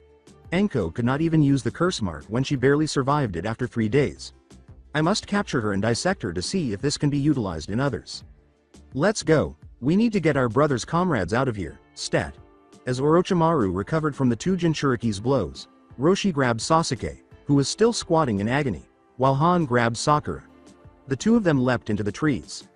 A shadow slithered away from his own as it headed in Naruto's direction, saying, "And now, for the 2 I have marked." Orochimaru leapt into the trees after the Jinchuriki and the 2 he had marked. Damn Jinchuriki, so they want to protect their brother's comrades. So be it, Medusa, take care of him. Alongside Naruto with a moan, Naruto attempted to stand up. When he landed, he hauled himself out of the earth. He saw that he had landed in a swamp when he looked around. In order to avoid upsetting anything in the swamp, Naruto moved through it cautiously. He had spent enough time in the Forest of Death as a child to know that, just to be safe, if you see anything move, throw a kunai at it first, then ask questions later. A rock started to move slowly just as Naruto was about to step on it. The rock turned out to be a turtle, and Naruto used his chakra to jump out of the way in a panic. He then wondered why he hadn't done that earlier to escape the swamp. It was obviously vegetarian and about the size of a large Inuzuka dog. Naruto exhaled in relief, until a hot wind touched his neck. He turned around slowly, and when he saw what was behind him, his eyes widened. In all his life, he had never witnessed anything so horrifying. Although the body resembled a snake, it was composed of thousands of smaller snakes that could be silver, blue, or purple. They were all shiny, but the head looked like a woman's, but it was snake-like, with enormous fangs that emitted green, glowing venom. When the drops struck a lizard, they appeared to freeze and cease moving, but Naruto could see that it was still alive because of the steady rise and fall of its chest. When Naruto gazed into its eyes, he noticed a mesmerizing green that seemed to beckon him to respond. Naruto chuckled as he swiftly dismissed it as the snake, woman, thing. Naruto had to leap out of the way as the snake attacked him, saying, "Hello, Naruto. My master demands your death, and he will have it." As the snake attached itself to her sides, he took out several paper bombs and hurled them at it. As the bombs burned into her skin, she let out a scream. "Die boy!" she hissed as she attacked him once more. Naruto reached into his ninja pouch, hoping he would find something useful. Unfortunately, he discovered that there was nothing there to assist him. So, is this it? With no weapons, he was cornered and had no means of self-defense, so Naruto closed his eyes. He waited for the enormous creature to close its jaws on him, but when he heard her scream, he opened his eyes. He noticed that what appeared to be a huge worm that had recently burrowing out of the ground had attacked the creature. Its mouth was round and contained thousands of teeth, but it lacked eyes. Once more, the enormous snake creature let out a shriek. When Medusa was ready to bite down on the leeches, a black tendril lodged itself in her head. "Wretched worms, do you know who I am? I am Medusa. A pathetic leech Yuki will never kill me." When Medusa glanced in the direction of the tendril, she saw a huge leech demon wearing a white no mask that bore the kanji for 0. "No, but I can." The leech demon erupted, then hurled hundreds of sharpened tendrils at Medusa, saying, "Goodbye Medusa. I hope you rot in hell forever." The tendrils became embedded in Medusa, piercing every part of her body, preventing her from surviving. The masked leech withdrew its tendrils before disappearing into black mist, revealing Amaru, while the leeches released Medusa and went back to the swamp. "How are you, brother?" Amaru asked, not expecting a response, and he replied, "Brother." She jumped down and saw a glazed expression in his eyes, thinking, he must be talking to Kyuubi. The mindscape Kyuubi, who was obviously unhappy, demanded that Naruto give him control over his body while Naruto stared at the furious Biju inside of him. Kyuubi started to spew out a tremendous amount of chakra that engulfed the blonde, saying, "Naruto, damn it, give me control. This is my fight. And no others." Convulsing and yelling in agony, Naruto exclaimed, "I will have my revenge, Yamato no Orochi." Beyond the mindscape, the raw output of Kyuubi's chakra astounded Amaru. Yuki, a leech that emerged from the swamp, broke her fall as she crashed into a tree. She watched in wonder as Naruto's spine cracked and a bunch of tails appeared, and his skin started to peel off his body before exploding into black ashes. As his face transformed into a snout, Naruto's screams transformed into demonic howls.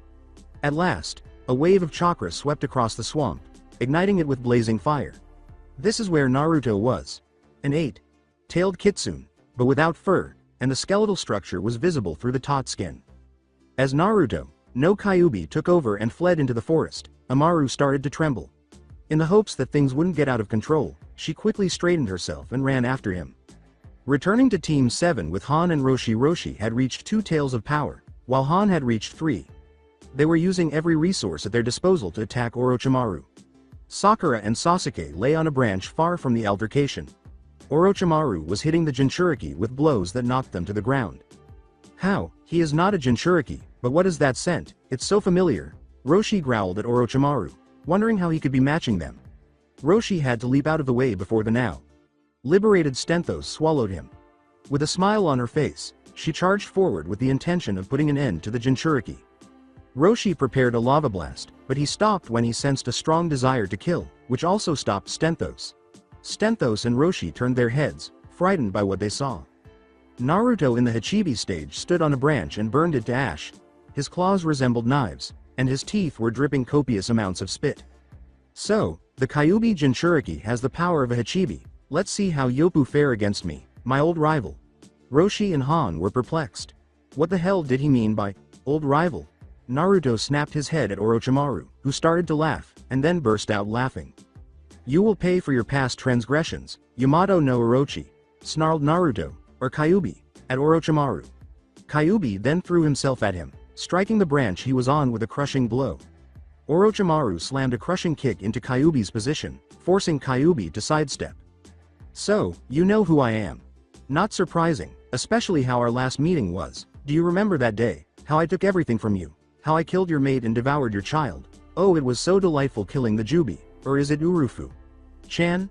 Kyuubi snarled at Orochimaru as, "I must thank you. After I devoured your child, my power increased far beyond what it was, but enough chit. Chat, let us finish this, Kyuubi." Grabbing the top of his face, Orochimaru dug his fingernails beneath the flesh. When he pulled his face clean, 8 snake heads rushed out instead of blood, and his body shriveled up and turned to ash as 8 enormous tails wrapped around the tree. His body then grew to enormous proportions until the Yamato no Orochi stood in his full form. As each head said, "Kyuubi, it is time for you to die," Yamato no Orochi grinned. As the onlookers looked on, unaware of the large number of eyes watching them battle, the 2 Biju launched themselves at one another. The great snake demon dodged Kyuubi's barrage of chakra blasts as it swung around them. The main head swung at Kyuubi, who grabbed the snake's tongue and ripped it clean out after catching the open mouth. The head with the tongue torn out snarled at Yamato no Orochi, who screamed in agony. Another head said, "I'll fillet you for that," before the heads launched themselves at Kyuubi, who dodged and ducked in and out of the blows. In an attempt to strike Kyuubi, the heads swiftly swerved back and bit down. Running past the heads, Kyuubi was able to seize the beast's tail. With all his might, he grabbed it and pulled. Then Kyuubi swung Yamato no Orochi into the trees with all of his might. His body fell into a lake after he slid through the trees. After noticing the mile-long trench the throw created, Kyuubi ran in the direction of the lake, with multiple eyes watching him. Within the bushes after receiving a scroll, Team 8 experienced intense pressure to kill. When they went to investigate, they witnessed an 8-tailed, furless fox and a giant 8-headed snake attacking one another. Hinata was trembling as she recognized Naruto as the fox using her Byakugan. The 2 Iwa Jinchuriki and Team 7 the battle that followed astounded Sasuke and Sakura, but they were even more taken aback when they witnessed Orochimaru transform into Yamato no Orochi. Han and Roshi were attempting to control their Biju, but they were not very successful because both Biju wanted to kill Yamato no Orochi. Guy and Team 10 Guy's team had literally run into Team 10. As the 2 teams prepared to battle, they experienced a wave of overwhelming murderous intent. They had to dodge a huge snake that was tearing through the forest before they could even think. A furless 8-tailed fox was running along the same path when they looked again. With a few Junins, as soon as the 3 lifeless bodies appeared in a cemetery, Anko fled into the woods. She was followed by Kakashi, Asuma, Guy, Hayate, and her friends Kurenai and Yugo. When they eventually located Orochimaru, they were going to attack him with all their might to kill him, but they were stopped when they saw the enormous 8-tailed, furless fox declare that he was Yamato no Orochi. They were all terrified when they saw the snake Sannin change, and Anko was frightened to death, while everyone else was too scared to move. However, Anko smiled when the fox literally threw Orochimaru, Yamato no Orochi, or whatever he was now, into a forest and then into a lake. They chose to sit back and watch the spectacle, hoping that Sannin would perish. Returning to Yamato without Orochi as Yamato no Orochi's body submerged, he shook himself off. After hissing, he started swimming to the surface. A beam of pure red chakra was hurled at him, forcing him to quickly veer to the right when he finally broke through the water. He noticed that Kyuubi was letting go of as much of his Yuki as his host could manage. Yamato no Orochi grinned, speculating that this might work to his favor. Yamato no Orochi opened all of his mouths and started to charge purple energy through them. "So Kyuubi, you want to kill me? Well, unless your host can endure all 9 tails of your power, that's not going to happen. I may have been the Hachibi, but my power is equal to yours, now die," he said. When Kyuubi noticed this, he stooped to grasp the ground and started to build up a red energy mass in preparation for his blow. Then, as they screamed out their attacks in their minds, the 2 demons retreated. Hubby Hashikita, Kitsune Doriru, the 2 launched their assaults. The blow from Yamato no Orochi ripped through the atmosphere, sending shockwaves that caused the nearby trees to fall. The earth was ripped apart by Kyuubi's strike, which caused spider web cracks to appear all over the place. With a boom, the 2 attacks collided, sending a huge shockwave that ripped through the forest like a rhino tearing through wet paper. Half of the teams were instantly eliminated as the strikes destroyed most of the forest, forcing all of the teams to duck and cover. The teams that had been watching the battle were shaking because they were the closest and could sense the overwhelming demonic energy. Yamato no Orochi was serious. At the very least, His power had to have been on par with Kyuubi's in order for Kyuubi's attack to be unsuccessful. Hinata shuddered in terror. Was this her Naruto-kun? Before her curse seal started acting strangely, Anko was paralyzed with terror. Og! Kakashi hurried to her and attempted to help her stand up, but he was paralyzed when another wave of killing intent passed over him. Die snake bastard! Kyuubi yelled as the enormous snake hauled itself out of the water and charged at Yamato no Orochi. Without any time to evade Kyuubi's attack, Yamato no Orochi was slashed across the eyes by one of his claws. "Ah, damn fox, that's it, I am going to kill you just like I killed your precious Urufu. Chan!" he exclaimed, then he threw back his head and opened his mouth wide, letting the legendary Kusanagi fly out of it. The blade extended, and the snake's jaw closed. The shocked Kyuubi was struck by Yamato no Orochi's sword. Kyuubi's thoughts turned to the day his beloved was killed when he saw the sword. Rewind. Kyuubi was on his way home after doing a number of errands for his friend. Despite being in heat, she had to look after their child. He had gone to the city to get a fresh batch of herbs and some lamb meat. They had grown up together, and they were married after he was given the title of Kyuubi and she was given the title of Juubi. They finally had a gorgeous cub to call their own after 9 months of waiting. When Kyuubi smelled snake, he turned the corner to the grove where he and his partner lived. He kept sniffing around and glanced around quickly. He discovered that the scent persisted as they walked toward their house. "Oh Kami. Sama no." Kyuubi hurried over to the field where their house was. He discovered that a serpentine creature, but not just any snake, had trampled the field. Horrified, Kyuubi sprinted in the direction of the house. He heard a cry of agony just as he was ready to enter the house. He forced himself to run more quickly. When he finally arrived at the door, he opened it to be met with the most embarrassing scene he had ever witnessed. Holding his child by the tail, the Yamato no Orochi stood in the room in all his human splendor. With a sadistic smirk on his face, Yamato no Orochi turned his head to face Kyuubi while his cub squealed in agony. "Hey, Kyuubi, it's been so long, hasn't it? I see you haven't aged a day. I however do not have that luxury anymore. Not since your mate ripped my orb of immortality from my chest and then crushed it beneath her paw. Had she not done that, I would have defeated the rest of your pitiful resistance." Yamato no Orochi laughed when he saw the screaming Wolex kid, "But I found another way to become immortal." "Release my child, you snake." Kyuubi growled at Yamato no Orochi. He leapt at the downed Hachibi, but halted in midair when he noticed that his sword was positioned at his mate's heart.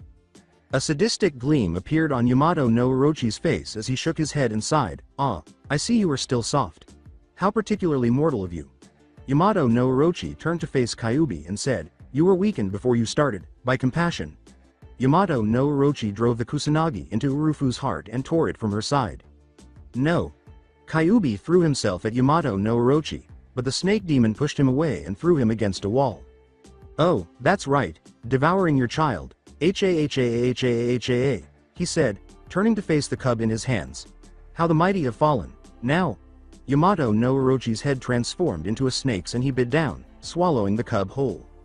The last thing Kyuubi saw was Yamato no Orochi changing before his eyes before darkness took him. Kyuubi watched in horror as his child was devoured, saying, "Yamato no Orochi, you bastard." Kyuubi charged at Yamato no Orochi, but a sudden influx of Yuki slammed him into the wall. A smoking ruin greeted Kyuubi as he awoke groggily. When he realized what had happened, he opened his eyes. He pulled the flaming rubble from his body with his strength. He glanced around quickly and started to radiate a sense of killing intent. His home and territory were completely destroyed by fire, and nothing could ever grow there again. Kyuubi was about to follow Yamato no Orochi when he noticed a limp figure in the rubble. He hurried to find his mate, who was barely breathing, and cried into her eyes as she opened them. "Urufu. Chan, my love, I am so sorry." At the sound of his wife's words, Kyuubi raised his head and said, "Kitsu-kun, you have nothing to be sorry for." With a smile, the wolf demoness snatched her necklace and tore it off, saying, "Urufu. Chan, please don't leave me." Squeezing it shut, she put it in Kyuubi's hand. "Goodbye, my dear Kitsunji," was the last thing she said before her body went limp. "Urufu. Chan, Urufu. Chan, urufu. Chan." Kitsunji cried into his wife's lifeless body and screamed to the sky in an attempt to bring her back to life. A moment later, he released so much Yuki that it sent a shockwave through the valley. Kitsunji threw his head back and shouted to the sky, "Yamato no Orochi, I loved her and you took her from me." He cut his hand with the necklace his mate had given him and declared, "Today I make a new vow. I will spend the rest of my life hunting you down. His declaration reverberated throughout his territory, and the kitsune fled in terror of the enraged kitsune, showing pity to anyone who stood in his way. Final flashback: Kitsunji growled as he recalled his vow, the only one he had ever made to anyone besides his wife, his beloved Urufu Chan, and that he would see through to its fulfillment. When Yamato no Orochi saw Kyuubi stop the sword with his bare hands, his eyes widened. Die! Yamato no Orochi was about to drive the sword into Kyuubi's heart. As Yamato no Orochi attempted to attack once more, Kyuubi slashed out one of his tails and slashed him across another eye. Ah! Kyuubi snatched the blade as tightly as he could and hurled the Yuki snake for the woods. He made another enormous trench as he slid through the forest. When the incoming snake demon was spotted by those watching the fight, they all ran away, shouting, "Incoming!" as they did so. However, Team 8 was not quite as fortunate. As a tree branch approached them, Hinata fell behind Kiba and Shino, who were dodging the approaching debris. Hinata was pinned beneath the tree, directly next to where the Yamato no Orochi landed, while Shino and Kiba were rendered unconscious. With wide jaws and dripping venom, Yamato no Orochi tore his way out of the trees and hissed at the fox, saying, "You will pay for that, fox shit, AGGHH." If Kyuubi had even a trace of that venom in his system while he was sealed, he would either die or become seriously ill. Before the snake's jaws could clamp down on him, Kyuubi saw the impending attack and grabbed them. Yamato no Orochi growled because all of his other heads were too heavily pinned to be of any use to him. However, his eyes widened when he saw a Hyuga pinned down, and he grinned with satisfaction. "I can see it in her eyes that she is a pure and just innocent soul, and I know that if I eat her, I will become even stronger." He didn't waste any time when the nearest head eventually emerged from the debris and sprang at Hinata, who at last noticed the snake. I am going to die," she said, closing her eyes and waiting for her fate as her eyes widened in fear as the snake's fangs dripped their poison. Kyuubi saw this, but he was so focused on eliminating Yamato no Orochi that he didn't give a damn if she perished as long as he succeeded. He was about to charge up a powerful ball when he heard his cantainer's voice and felt pressure pressing down on his mind. Hinata Chan, Kyuubi said, her eyes widening as Naruto started to struggle to regain control. The mindscape with a tremendous wind, the gates that contained Kyuubi opened and started to draw Kyuubi in. "Naruto, damn it, what are you doing? I have to kill that demon now," yelled Kyuubi as he clawed at the ground, and Naruto strode out of the corner where he was standing and scowled at the Kyuubi. As the gates closed and Kyuubi was dragged completely into his cage, he turned around and screamed for retribution, saying, "I have to save Hinata, and there is nothing you can do to stop me." Outside again, after gaining control of Kyuubi, Naruto ceases to power up a powerful ball. When he sees how near the fangs are, he essentially tosses the main head aside and flees to prevent Hinata from being killed by the other head. Hinata waits for the inevitable while hearing the sound of piercing flesh, but she feels no pain. She watches as the head is about to close down on her, then closes her eyes as a single thought crosses her mind. "I didn't even get to tell Naruto-kun how I feel." When she opens her eyes, the fangs are just a hair's breadth away. She was bewildered, but when she noticed the blood streaming down the enormous fangs, she was startled out of her daze. She looks up slowly and is startled to see Naruto still in his eight-tailed state, but his red eyes have been replaced by the typical cerulean blue that she adores. When Yamato no Orochi tore his fangs from the Jinchuriki turned demon, Naruto flinched in pain and then screamed in agony, returning to his previous form. Yamato no Orochi started to twist in agony as his body broke like glass, and the snake Sanin Orochimaru appeared where his body had been pinned. Pulling himself from the debris, Orochimaru winced in agony and said, "So, you still live, no matter. My venom will kill you soon enough, Jinchuriki of Kitsunji." He turned his head in the direction he could sense Sasuke and Sakura because of the curse marks on their bodies, and he smiled wickedly. "But first, I must acquire my new test subjects." Orochimaru left as Hinata managed to break free from the tree that was holding her and ran to the bleeding and poisoned Naruto. "Naruto-kun, please don't die, please. I love you." Naruto remained motionless, only letting his chest rise and fall steadily, which was rapidly becoming unpredictable. "Kami, please let this work," she said, searching through her pouch for a medicinal cream she had been working on. She took out as much of the cream as she could and started applying it to Naruto's open wound. There was a chance that the cream was working because she saw some of it start to break down the remaining poison, but Naruto's wound did not even slightly heal. She tried to heal his wound by applying the medical jutsu she knew. Since then, Orochimaru had located Sakura and Sasuke. Sasuke was still hurting from the curse mark, and Sakura was barely able to stand. He grinned at how simple this would be. Sakura ran at Orochimaru with a kunai, but Orochimaru just grabbed her shirt and threw her to the ground, exposing her upper body and the curse mark. The curse mark has a 1 in 10 chance of survival, and if you do survive it you will be unconscious for a few days before you are even capable of activating it, yet not only do you survive it, but you also manage to activate and use its power not even a minute after application. Orochimaru grabbed Sakura by the throat and said, "The question is why? Why is it that someone so pathetic, one who shows no qualities of a bloodline, demon blood, or any other great qualities aside from an extremely low chakra pool, can survive such a mark?" Orochimaru produced a syringe, saying, "I guess I will just have to study you to find out." "Ah," he said, looking up to see Anko staring at him. He grinned eagerly at the sight of his beloved apprentice.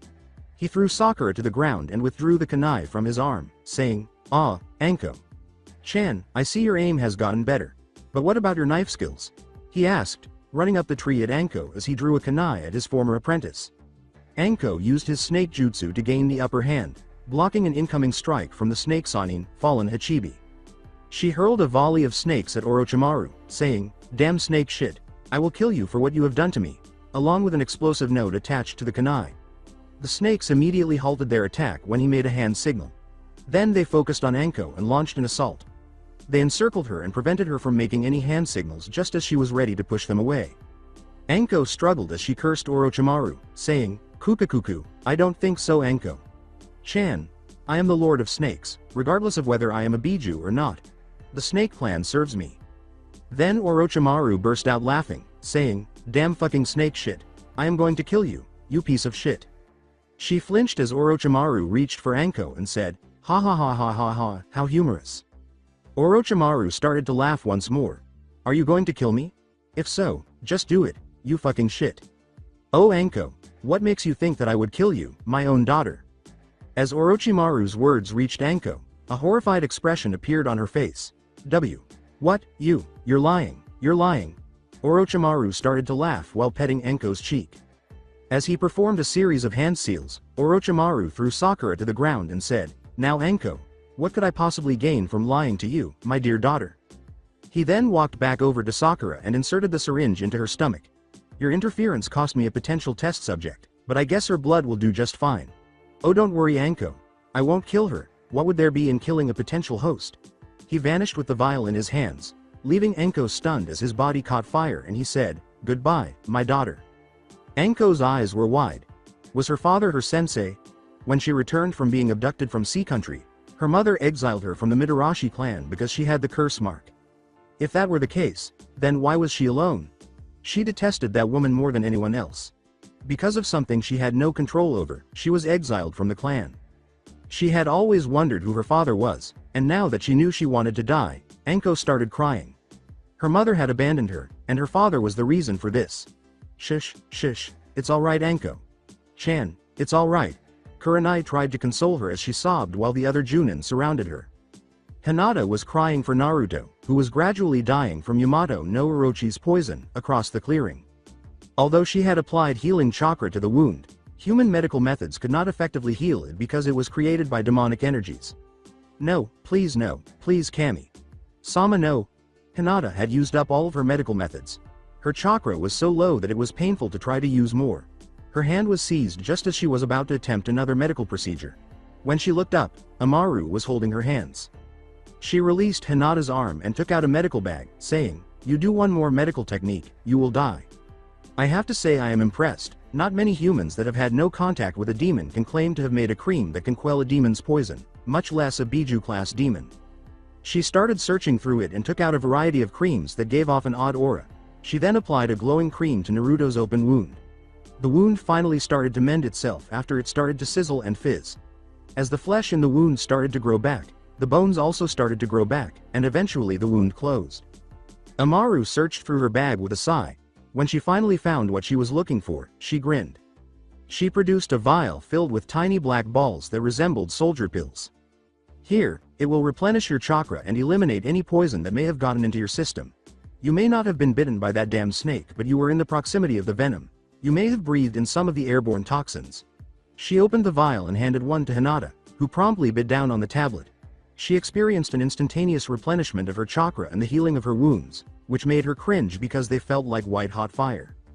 "We better find yours and his teammates soon. We still have 4 days to get to the tower." "Oh," Amaru said, grinning at Hinata as she started to lift Naruto. "I stole these from a few dead teams on the way, Naruto, and that snake's fight did a lot more damage than I thought." Hinata turned to face the forest and saw how severely damaged it was. After only 2 or 3 minutes of fighting, the two had already caused more than half of the forest to be destroyed.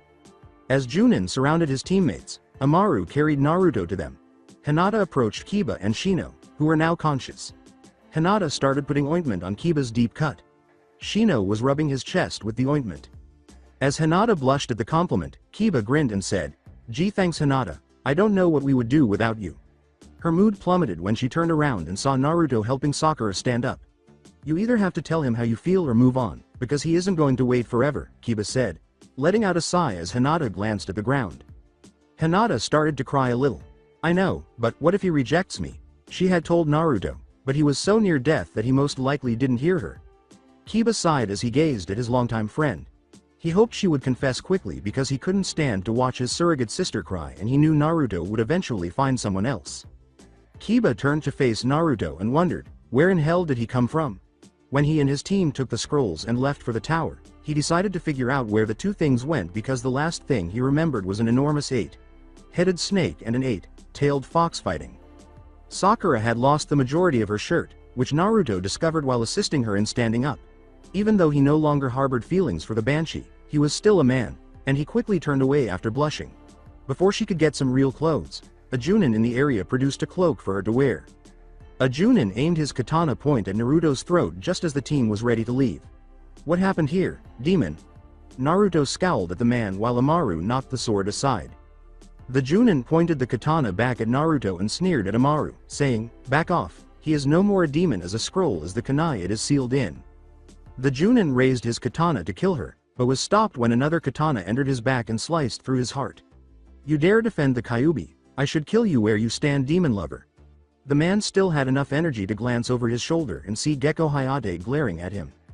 As Sakura and Sasuke shuddered in terror and Naruto just looked ill, Hayate sliced Genji in half and said, "You broke the law, Genji, sorry my old friend." Amara merely sighed as she gave Naruto a scroll depicting heaven and earth. While the Juunin searched the forest for the snake Sannin, fallen Hachibi, Team 7 washed up and headed for the tower. After 5 days all of the teams that made it through the finals had assembled in the exam room. The Hokage initially intended to call off the exams, but they were forced to agree to proceed after Orochimaru threatened to destroy the village. Teams 7, 8, 10, the veteran Genin team, Kabuto's team, the Kumo team, the Iwa team, Amaru, the Kiri team, the Takigakure team, Suna, and Sound were the only teams left. Given the Biju battle that took place in the middle of the forest, Anko was astounded by how many people managed to escape. The majority of the competition dropped out at the Hokage's statement, with the exception of Team 7, Team 8, the veteran Genin team, Kabuto's teammates, all of the Jinchuriki, and the Sound team. "Alright, the board will show the contestants. If anyone wishes to drop out, now would be the time," the Hokage said.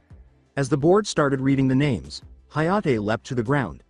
When it stopped, the first two competitors were displayed. Tsuchi Kin. Amaru. Amaru grinned as Kin's face took on a savage smile. When Hayate called the match, the two kunoichi went to the ground. The match between Tsuchi Kin and Amaru, Hajime. Kin rushed at Amaru right away and hurled a pile of bell adorned senbon. Then Amaru took out her scalpel and cut each bell in half while blocking it. With a growl, Kin pulled out a kunai and hurled it at Amaru.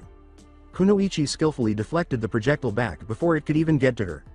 Kin was about to attack after doing a backflip, but as she looked up, she noticed a foot flying in her face.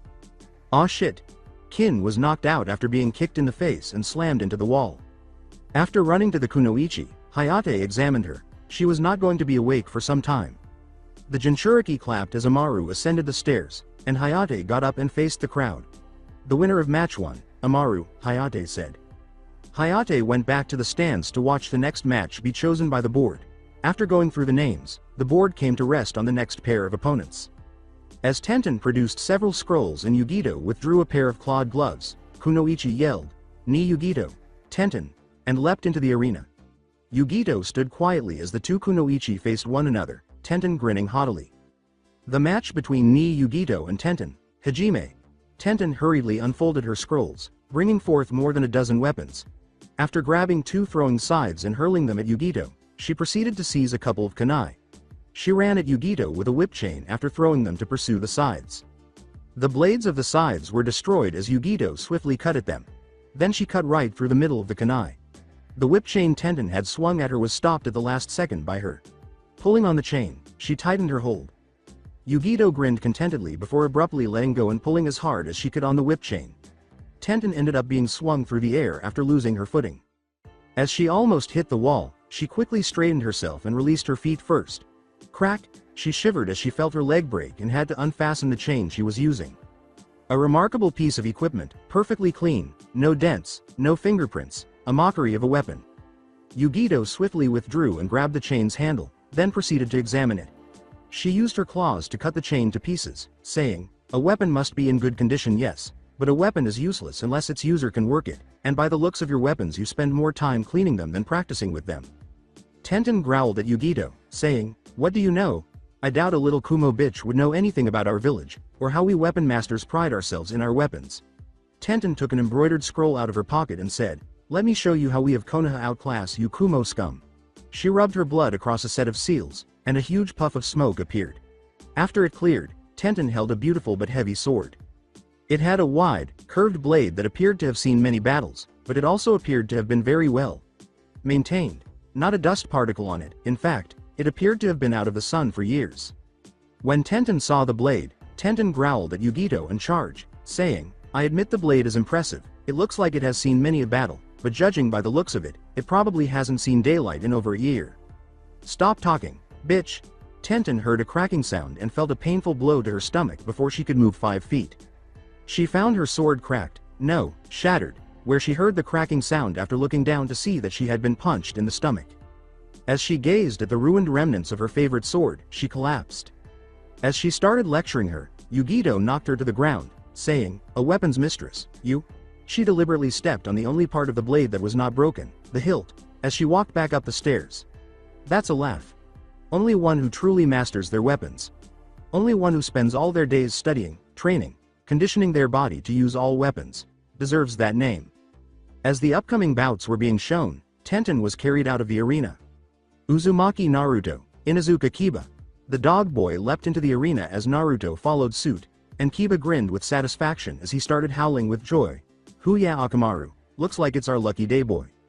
As Hayate called, the match between Uzumaki Naruto and Inuzuka Kiba, Hajime, the two gazed at one another. As Kiba assumed his family taijutsu stance, he grinned at Naruto. As he assumed an unfamiliar stance, Naruto sneered at Kiba's conceit and said, "Stay out boy, this fight will be over in a few seconds." Kiba growled at the blonde, arrogant much dog food. Everyone who heard Naruto's jab at his clan burst out laughing, including Kurenai. Kiba threw himself at Naruto and cocked his fist back, saying, "Dog food. That's it, I was going to make this painless but you asked for this." Naruto grinned as he stood there. When Naruto finally moved, Kiba threw the punch. With a crack sound, he swung his own fist out and slammed it into Kiba's, causing the two to recoil and leap away from one another. Kiba looked at Naruto and said, "Damn, that hurt. Sorry, Hinata, but I ain't losing to this baka." Kiba then positioned himself for combat and charged at Naruto. The majority of the shots hit Naruto, but he dodged a few. Although Kiba was aware of this, he was infuriated that Naruto didn't appear tired. At last, Naruto delivered a couple of blows. He succeeded in hitting Kiba in the leg, the chest, and the back. After falling a few feet, Kiba quickly got back on his feet. He spat a little blood and glared at the blonde. Akamaru snarled and charged at the blonde, saying, "Damn it, Akamaru, you're up." "Ouch. Get this stupid fucking mud off me now. Get it off, get it off, get it off, damn it." Naruto attempted to tear Akamaru off, but it only seemed to make him clamp on even more. Naruto had not anticipated the dog jumping so high, having such sharp teeth, or clamping on his arm. When Naruto looked up, he saw Kiba's face twitching with his fist. A series of spider web cracks ran through the wall, flinging him back into it. Kiba grinned at his triumph and was ready to keep walking up when he suddenly felt excruciating pain in his side. "Call the match proctor, he ain't getting up." Something buried itself in his stomach and he fell. When he opened his eyes after slamming into the wall, Naruto was approaching him with a fist poised to strike him. Kiba promptly stepped aside, but not before Naruto threw a kunai in his direction, forcing him to return to the same spot as Naruto's fist entered. After waiting for Naruto to get close enough, Kiba took hold of Naruto's arm. When Naruto was slammed into the wall, his eyes widened. Then Kiba jumped back, ran at the blonde, yelled, "Eat this," and punched him square in the ribs. Kiba flipped over his back, smashed his face into the ground, and kept rolling until he started sliding and then slammed into the wall, knocking himself out. Naruto coughed up some blood, but he snapped his head at Kiba and then used his best acrobatics to slam the bottom of his foot into his chin and then kick him again in the chest, saying, "Eat that."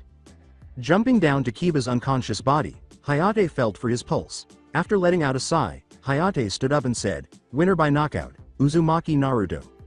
The blonde's shock was unmatched by anyone who knew him. Naruto was the dead last in the Academy's taijutsu rankings, and Kiba was ranked second. How in the hell did he defeat him? After 6 months of training Kiba, Kurenai was completely taken aback. She never thought Naruto would defeat Kiba. "Kakashi, what the hell have you been teaching him?" she said, turning to face Kakashi. He hadn't taught Naruto any of those moves, and he hadn't taught the blonde anything more than tree climbing, which left Kakashi as shocked as Kurenai. He had done that on purpose. From his perspective, he had only joined a team to serve as Sasuke's sensei because he felt obligated to Obito. He did not care if this meant that his other 2 students would suffer as a result. As Kurenai snapped her head in Kakashi's direction, Kakashi went back to his book and said, "Actually Kurenai, I did not teach him any of that. Why would I teach him when he shows no capability as a shinobi? Not capable of being a shinobi? Is he insane?" Kurenai returned to staring at the blonde, but if Kakashi did not train him, why is he so strong? Naruto may have been the last person to die, but he was able to enter the Hokage Tower undetected. Roshi turned to see their final teammate thinking deeply, "Suchirin, what's wrong?" Roshi and Han were impressed by the performance. They had not anticipated such acrobatic moves from the blonde. Roshi turned to the blonde, wondering what his old friend was trying to say. Suchirin turned to Roshi and said, "Pardon me, but something about him, he looks so familiar." "Anyo, Naruto-kun," Naruto said as he ascended the stairs, passing Hinata. Naruto turned to see Hinata fiddling with an ointment jar. "Ya Hinata." Hinata swallowed uneasily and thrust the ointment toward Naruto. Hinata, what is it?" she asked. Naruto stared at the ointment, unsure of what to do, while Hinata stammered out, It's ointment, N. Naruto. K.kun. Kurenai grinned and said, "Hinata, well. She had been aware for years of Hinata's infatuation with the blonde, but she frequently questioned why the blonde had never noticed. She said, "Use it on your wounds, it will help." Naruto took the ointment nervously and put some on his face where he had been scratched. As the wounds closed, they sizzled. Kurenai grinned and said, "Wow Hinata, this works great. Man, have you ever considered medical jutsu? You would be great for it." Hinata rarely received praise, so hearing it from her crush would undoubtedly give her more self-confidence. "It doesn't matter what or who you are, you will still be my Naruto-kun," Hinata said, blushing at the compliment and turning away from Naruto as he left. Everyone looked at the board, and Konoha was taken aback by the result. Hyuga Neji vs Hyuga Hinata. Neji smirked and gave Hinata a menacing look that made her wince. Then he leapt to the arena below. Nervously, Hinata approached Neji and stood in front of him. Hyuga said, sneering at Hinata. As Hinata struggled to control her shaking, Neji's fists clenched. Soon I will have my revenge, Hinata-sama." "The match between Hyuga Hinata and Hyuga Neji, Hajime," said Hayate, who leapt out of the way, but nothing happened. "Hinata-sama." She looked up as she prepared to assume a Juukan stance, saying, "We both know that this fight is pointless, withdraw." "Withdraw?" Hinata's eyes widened.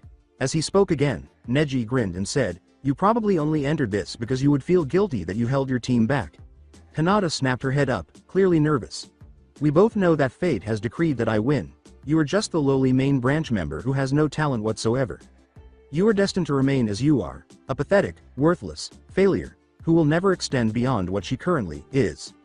Neji looked at Hinata and sneered, "No, I really wanted T.to change. Tastes change, seasons change, but people never change. All you will ever amount to is the pathetic, insignificant, most pitiful disgrace of a Hyuga that has ever." "Shut up." Everyone turned to see that the Hyuga prodigy was the target of a small amount of killing intent being released by Naruto, Kurabi, Fu, Utakata, Han, Roshi, Yagura, Yugito, Gaara, and Amaru. Naruto spoke out, Hinata-chan, don't let that stuck-up ass tell you what you can and can't do. Kurabi began to rap, yo Hinata girl, don't let him break ya down, don't let him talk, just rock his world, we. Fu yelled, yeah girl, show that arrogant prick what you're made of.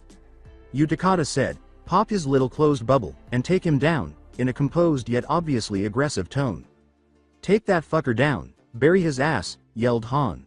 Calmly but passionately, Roshi said, burn his pride, painfully. Crush that arrogant little prick, snarled Yagura. Make him wish he hadn't fought you, Yugito hissed at them. Gaara, make him wish it was mother fighting him. Temari and Kankuro were taken aback. Gaara was lifting someone's spirits. And remember girl, said Amaru. Everyone in the Jinchuriki shouted, kick his ass. The Jinchuriki was the center of attention, so why were they applauding her when only one of them lived in the same village as her? Please, as if this pathetic main branch scum could ever beat me, it has been decided by fate that she will. OOPH. Neji mocked the group's cheering. Neji was knocked down by a powerful crash against his chest. Before he straightened himself, he fell back. As he looked up, he clutched his chest, realizing that Hinata had gotten past his defenses and struck him. Impossible. Neji assumed a Juukan stance. He would have undoubtedly been down if Hinata had charged chakra into that kick. The heiress swiftly activated her Byakugan as he charged at her. Neji jumped back, then ran again and struck her arm with her knife after she redirected his Juukan and threw an open palm at him. She flinched away from another blow and winced. Neji ran at her, saying, Hake Rokuhuyan Sho. He hit Hinata with 2 blows, 2 palms. He then hit her with 2 more that she barely managed to avoid, 4 palms, before turning and hitting her again with 8 palms, which she dodged to avoid 3 of. 16 palms hit her, and she was unable to dodge any of them. 32 palms. Hinata was on her last legs when Neji launched the last round of blows, and 64 palms sent her flying across the field, where she fell to the ground. The proctor turned to leave after Neji said, she won't be getting up. Wait, he turned to find Hinata standing up, which greatly irritated him. Hinata coughed up some blood and said, why do you keep trying? You will only hurt yourself more. No, Neji. It is you who are suffering, Ni-san. Neji growled at Hinata before tearing out a kunai. He sprinted toward her more quickly than anyone could have imagined. All the Juunin could think was, have to stop him. They were about to move when they sensed a huge surge of chakra. Shing! Clang! Neji was about to drive the kunai into Hinata's chest, but he halted when he saw something that truly alarmed him. Neji was surrounded by all 10 of the Jinchuriki, preventing him from moving an inch. When Neji felt Amaru tighten her hold on his throat, he stopped talking. So, even shinobi from other countries pamper the heiress of the main branch. Neji grinned at Amaru and said, people like you are the ones who give shinobi a bad name. They released him and rushed to Hinata, who was now gasping for air. Oh really, he said, using chakra to shoot the kunai out of his hands and plunge it into Hinata's chest. Because I think I am a perfect example of a shinobi. That strike had an underlying chakra pulse in it. It crushed her lungs. Kurenai rushed over as she saw Amaru preparing to insert the tubes into Hinata's chest. Shit, she said, reaching into her pouch and extracting 3 metal straws. Get your hands off her. Han and Kurabi held Kurenai back while Amaru inserted each tube. Hinata's respiration stabilized. Amaru raised her head. Out of the doorway, the medics poured in. Well, get the damn medics, my techniques only work so far, she needs expert medical care now, they said. With words like, blood transfusion, and surgery, they swiftly seized the hurt Hyuga and fled her. As he said, hey you, Dobi, Neji sneered. Naruto snapped his head at him and said, a word of advice, stop that annoying cheering, once a failure, always a failure. Neji turned to go, but before he could react, he saw the blonde standing in front of him. He put his hand around his throat and looked at Naruto. His eyes had turned red and slitted, like a fox. Pray. Neji was perplexed. Pray Neji, pray to whatever god you worship, that I don't face you in the finals. His eyes glowed a menacing red aura, because if I do, you will die. Naruto threw Neji to the ground as he and the Jinchuriki walked back up to the stands, and for the first time in a long time, he felt fear. Everyone watched in a state of barely contained shock as a number of people from different nations defended a member of a different village, but why? As he watched Neji ascend the stairs, Naruto leaned against the wall and clenched his fists, which were dripping blood. Count on it, he said, You will pay for what you did, Neji. After spinning through the names, the board eventually came to rest on the following matches. Naruto watched Aburame Shino vs Yoroi Akato to see how it would end. The fight continued, with both of them stealing each other's chakra, and it lasted for 10 minutes before they both passed out from physical exhaustion. As everyone looked up to see who would fight next, the match was declared a tie. Han vs Tsurugi Masumi. The two contestants left the field and assumed their positions. Hayate stood in their way. The match between Han and Tsurugi Masumi, Hajime, he exclaimed, leaping aside as Han started to make hand gestures. Juukaten. Kiri no Iwa. A great deal of steam erupted from his back, mounted furnace and abruptly spread throughout the arena. Masumi saw the steam coming and leapt away. Ha ha ha, a bit of steam isn't going to save you, Nan no Kaizo. He threw his arms out, and they extended into the steam for a long time. Ouch, he said, but he pulled them back when he felt the steam was too hot. Damn it, my arms are too soft using Nan no Kaizo. I have to think of something if I am going to win this. He reached into his pouch and grinned beneath his mask, saying, You like it hot huh? Well try this. He then threw a set of 3 kunai attached together, and then threw them into the steam. Boom. An explosion followed as Han skidded out of the opposite side of the steam cloud. Masumi ran at Han, jumped on the wall, and adhered to it with chakra. His body turned into a living soft drill as he twisted in the air, shooting his limbs out, but at the speed he was spinning, it might kill him. Juukaten. Juki Katsu. Was the next set of hand seals Han went through. As the steam blasted Masumi, he turned around and leaned back. Ugh. The burning heat scorched his skin. He fell to the ground as Han struck the genin with a crushing blow. Han turned to the proctor and jumped back, saying, Oif, crunch. Hayate coughed as he said, Get him some medics. I don't know how much damage he got, but I won't take any chances. The winner, Han. The medics emerged and brought a stretcher right away to take Masumi out. As the next opponents were announced, Han approached his team once more. As Roshi flipped off the edge and then flipped in the direction of his position, Tamari grinned and rode her fan down to the arena. Roshi vs Sabaku no Tamari. Hayate examined the two. The two stood motionless as they exclaimed, the match between Sabaku no Tamari and Roshi, Hajime. As soon as Tamari became agitated, Roshi raised an eyebrow and said, Well, aren't you going to attack me?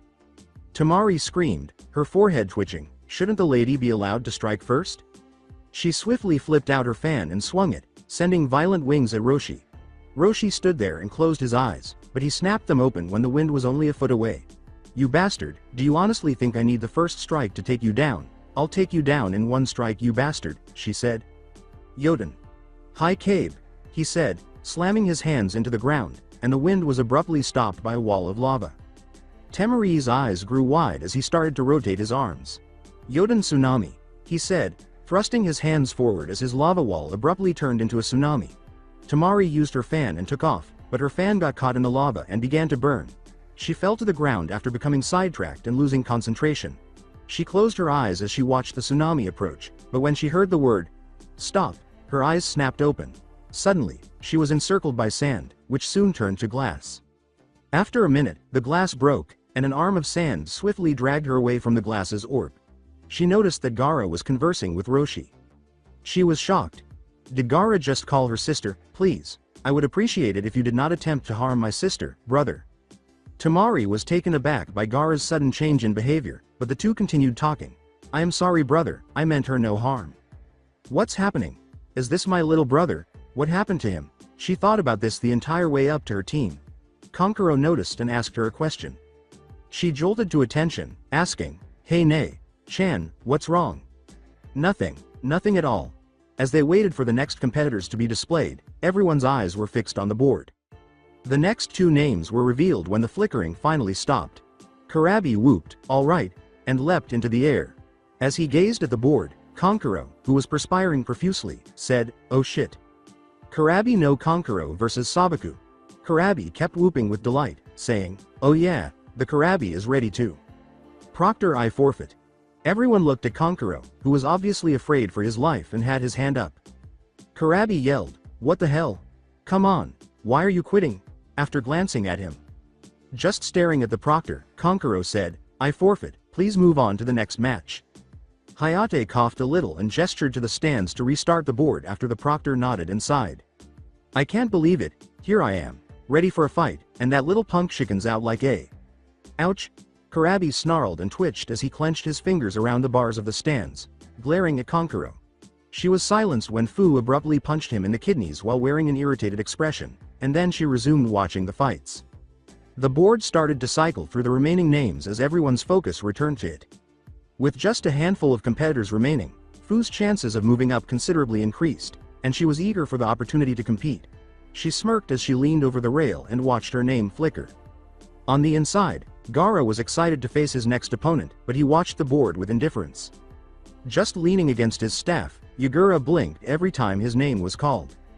The board finally came to a halt, displaying the following list of names. Yahoo! Damn it! Rock Lee vs Sabaku no Gaara. Following their brief outbursts, Rock Lee was jumping with delight in the air, and Fu was pressing her forehead against the metal railing.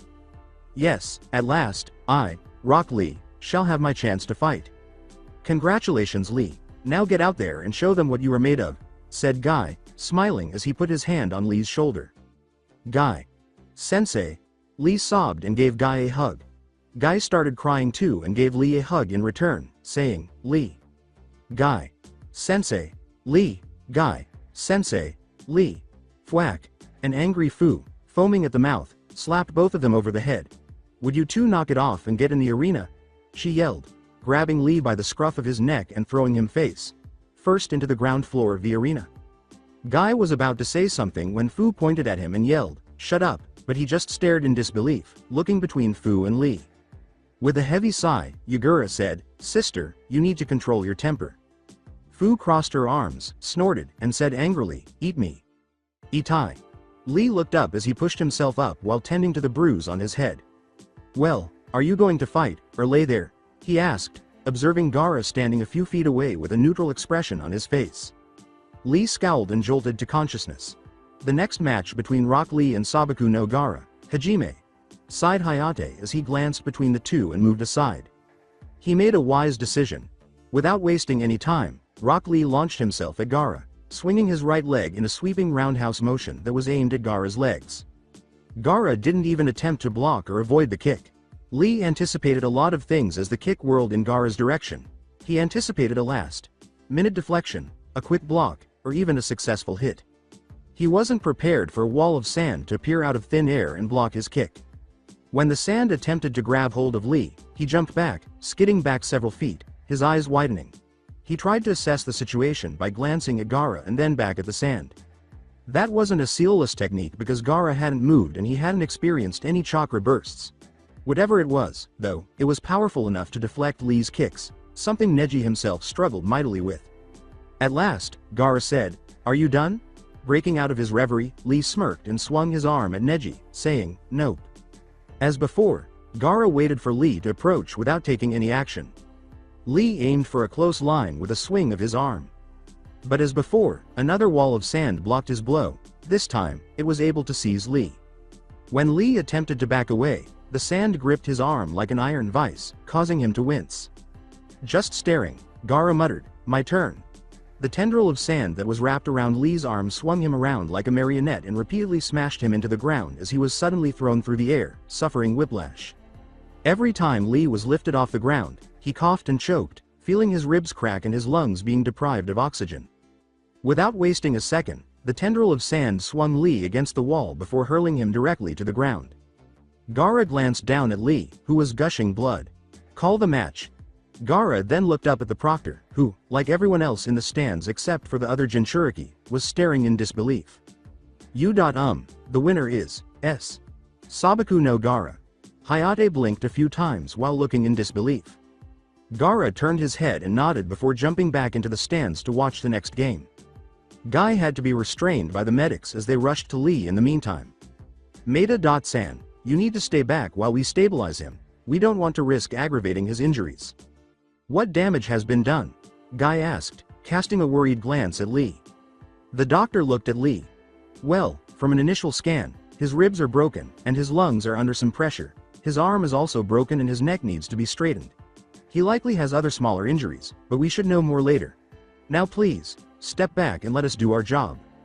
Guy sighed deeply before heading back to the stands, scowling and turning to face Lee as he was carried out on a stretcher. The board started going through names once more after the arena had been cleared out. The low numbers caused the names to cycle through more quickly. When the board finally stopped on the next contestants, Fu grinned and said, "Oh yeah. Haruno Sakura versus Fu," she said. "Alright, come on, bring it your best," as she stared at Sakura, who walked slowly down to the arena and stood in front of Fu. Fu whooped and leapt into it, jumping left and right in a fighting stance. Following a glance between them, Hayate said, "The next match between Fu and Haruno Sakura, Hajime." Without wasting any time, Fu launched himself at Sakura with a speed that was on par with Lee's, punching her in the face. Sakura skidded across the ground and flew back several meters. She lowered herself and then bounded forward, saying, "Ready or not, here I company." Fu stopped abruptly, stumbling a few feet as she saw Sakura's condition. "Alright, first punch," Fu smiled. Although Sakura was flat on her stomach, with severe facial bruises and glassy eyes, she was undoubtedly still breathing, but she was most definitely not conscious. Fu blinked 6 or 7 times before straightening up and putting her hand to her chin as she approached Sakura with curiosity. Hello?" She prodded her with her foot. Fu didn't get a response. After blinking multiple times, Fu turned abruptly and turned to face Naruto. Brother, is there a play dead jutsu in Konoha?" he asked. After blinking, Naruto said, not that I know of." "Naruto, divulging village secrets is a capital offense, I suggest you." Kakashi scowled at Naruto. Kurenai spoke out, "Kakashi, do you even bother to listen to people, or do you just hear half and fill in the rest?" He said, "That I know of," which implies what Kakashi. Ignoring Kurenai, Kakashi scowled and said, "Listen, Kurenai, Naruto needs to know that." Hiruzen at last had enough. "Kakashi, hold your tongue." Naruto broke no laws, as was stated. He said, "That I know of," meaning he doesn't know. It is the same thing as saying, "I don't know," so unless you yourself wish to be punished for wrongful accusations, I highly recommend you shut it. Although he gave Naruto a stern look, Kakashi gave in. "Hello. Wakey wakey, possum jutsu release?" she asked, jabbing her in the cheek as Fu poked her with a stick. "Wake up, wake up, wake up." Fu would then strike Sakura over the head with the stick after each successive, "wake up." Sweat fell from everyone's eyes at Fu's antics. When the stick broke from Sakura's repeated slapping, Fu finally stopped, got up, and put a hand to her chin. With a sigh, Hayate approached Sakura and put a hand to her neck, saying, "She is alive, but unconscious." When Fu heard that, he looked off into space. Had she just used one punch to defeat her opponent? The winner of this round is Fu. Fu. Hayate sighed and turned to face Fu, who had moved away from him. She wasn't there when he looked up at the stands. He glanced left and right and asked, "Fu?" He noticed Utakata pointing to the side he hadn't yet looked at after hearing a cough in the stands. Then Hayate's head turned. With a gloomy cloud hanging over him, he saw a dejected Fu sitting in the arena's corner. Sister, what are you doing?" Karabi called, leaning over the railing. With a heavy sigh, Fu turned back to the wall after slowly turning her head, revealing a lifeless expression in her eyes that resembled a waterfall flowing from them. "Lamenting my crushed hopes and dreams," she said. After 10 minutes, they succeeded in dragging the dejected Fu to the railing, where she persisted in pouting. The remaining competitors stared expectantly at the screen as the board started to read through their names. Everyone was perplexed when the names flickered. Utakata versus United States. Hiruzen approached the machine, opened the panel, and peered inside, stunned. "What the devil?" he asked. Utakata, meanwhile, gazed curiously. Where had the machine gone? What caused it to select his name twice? Utakata looked up and sighed. It didn't matter if the machine had a problem, he would soon be fighting it. The shinobi who were in charge of maintaining the machine were summoned by Hiruzen, and they started attempting to fix it. As the shinobi attempted to fix the machine, the contestants waited impatiently. Due to a programming error in the machine, and due to a new policy that was enacted in the recent months, Utakata will be given a free pass to the Chunnin exam finals, Hiruzen said as he finally stepped forward after 5 minutes. It was one thing to say that people, particularly Utakata, were angry. Hiruzen made a statement, "There shall be no further debate on this. Utakata of Kirigakure shall receive a free pass to the finals. We shall commence with the next run." It was working fine before. What happened? Hiruzen scowled as he turned his head back towards the machine. The names cycled again after the contestants and their senseis had been calmed. When the board finally stopped, it did so without any issues. Kinuta Dosu versus Yagura. You're up, my friend, kick his ass please. Utakata turned to face the sandy Jinchuriki, grinning, his expression cold, which was only heightened by his frustration at not being able to fight. With a sigh, Yagura made his way to the arena. As he made his way down towards the arena, Dosu appeared to smirk beneath his bandages. Dosu was slumped in front of Yagura, who was standing straight in the middle of the arena. "Are both contestants ready?" Hayate asked, glancing between the two. "Hi." Yagura nodded his head. Snorting, Dosu said, "Just start the damn match, leaf pussy." The match between Yagura and Kinuta Dosu, Hajime, sighed Hayate, frowning at Dosu. The two competitors looked at each other for more than 30 seconds, waiting for the other to initiate contact. When the proctor realized this, he was about to threaten to disqualify them both unless they started the match. Unexpectedly, a huge wave of water erupted from around Yagura, creating a shield of water around him, forcing him to leap back. Dosu simply laughed and said, "Impressive, such a defense would surely nullify most jutsu, however, my technique is something your wall of water cannot block." He then ran in what appeared to be a straight line toward the water dome. It was a stupid idea, but his posture suggested that he was prepared to move if he were attacked. Yagura merely snorted while he awaited Dosu's blow. Dosu leapt for the dome and swung his arm covered in gauntlets at it, sending out a blast of sound that he thought would travel through the water, hitting Yagura and guaranteeing his victory. "Og" was a sound he did not anticipate being sent back to him. Dosu collapsed, clumsily clutching his ears in agony as he felt his motor functions destroyed. He started to throw up, which was challenging because his mouth was bandaged. After releasing the water wall, which appeared to vanish, Yagura approached Dosu and, with a single blow, knocked him unconscious to the ground.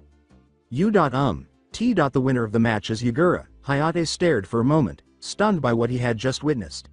He dared to say that the sudden appearance of so much water was similar to the methods employed by Tobarama Senju, the Night-Aim Hokage. But all of it, he surmised, was sealed inside his staff. After cleaning up Dosu's mess, the medics prepared for the last round. Utakata made a statement, "Hokage Sama, surely you could just have me fight Sasuke Uchiha. He is the only contestant left, and I was never given the opportunity to fight." Hiruzen turned to Utakata. "I am sorry, but due to a new policy, this is not possible. However, you may have the opportunity to fight yet, as the one who will fight Sasuke Uchiha will be a winner of one of the previous matches." This caused conflict among the winners. Wait a minute, why? Utakata here is ready, as is the Uchiha. Why have one of the winners do it? It would be just an advantage for the Uchiha. Frankly, this just seems like blatant favoritism for Konoha shinobi, since most of the victors are not from Konoha. Hiruzen noticed that Shino, Amaru's. While yes, there are victors from Konoha, the fact remains that there are so far only 2 winners from Konoha, while all the others are from out of the village. Frankly, this seems more like a ploy to try and give Konoha a larger menagerie to display. Everyone in the arena stands stared at the Hokage incredulously as there was a lot of whispering. Sighing, "I assure you, it is nothing like that, it is just a policy which due to certain events we have to abide by within the village. I am sorry, but I must follow the laws. If I do not follow them, then what reason will anyone else have to follow them?" At that, everyone fell silent, but they continued to look at each other harshly. Hiruzen sighed and waved his hand, causing the board to cycle through the previous round's winners. All eyes were fixed on the board, anticipating the result. With Kankuro having forfeited the match before he had even begun, Kurabi hoped to get some revenge on the Uchiha. Fu looked at the board after emerging from her gloom. She was desperate to fight someone else because Sakura had been such a weak opponent. Utakata gazed up at the board, hoping that since his name was being cycled, it would fall onto his name because he had not even been given the option to fight. Han was waiting for the names to stop cycling with his arms crossed and his eyes fixed intently on the board. Roshi was thinking the same things as he leaned against the railing. Yagura had a lot of pent-up energy. His opponent had hardly fought, and he had his arms crossed, holding his staff gently. Similar circumstances applied to Yugito. Tenten had not threatened her, rather, her conceit and bluster had been her undoing. Yugito desired another chance against a more formidable foe. As usual, Gaara gazed blankly at the board. Neji clenched his fists and frowned at the board. As he observed the board slowing its cycle, Naruto simply scowled. Everyone was taken aback by the outcome when the board finally stopped and the name of the competitor who would face Uchiha Sasuke was revealed. Uchiha Sasuke vs Uzumaki Naruto. After exchanging a quick look and a nod, Naruto and Sasuke turned to face the stairs. After Sasuke started down the stairs, Naruto followed him. The two exchanged a glance that was easily translated as, "Don't hold anything back." Every step the two took down the stairs sounded like thunder, and everyone who was still there watched. Thump made their hearts race. They had been waiting for this match for a long time, and now they had it. When they got to the floor, the two parted ways and made their way to the middle of the arena, where Hayate was waiting for them. When they got there, they stopped and turned to face one another as the air around them roared.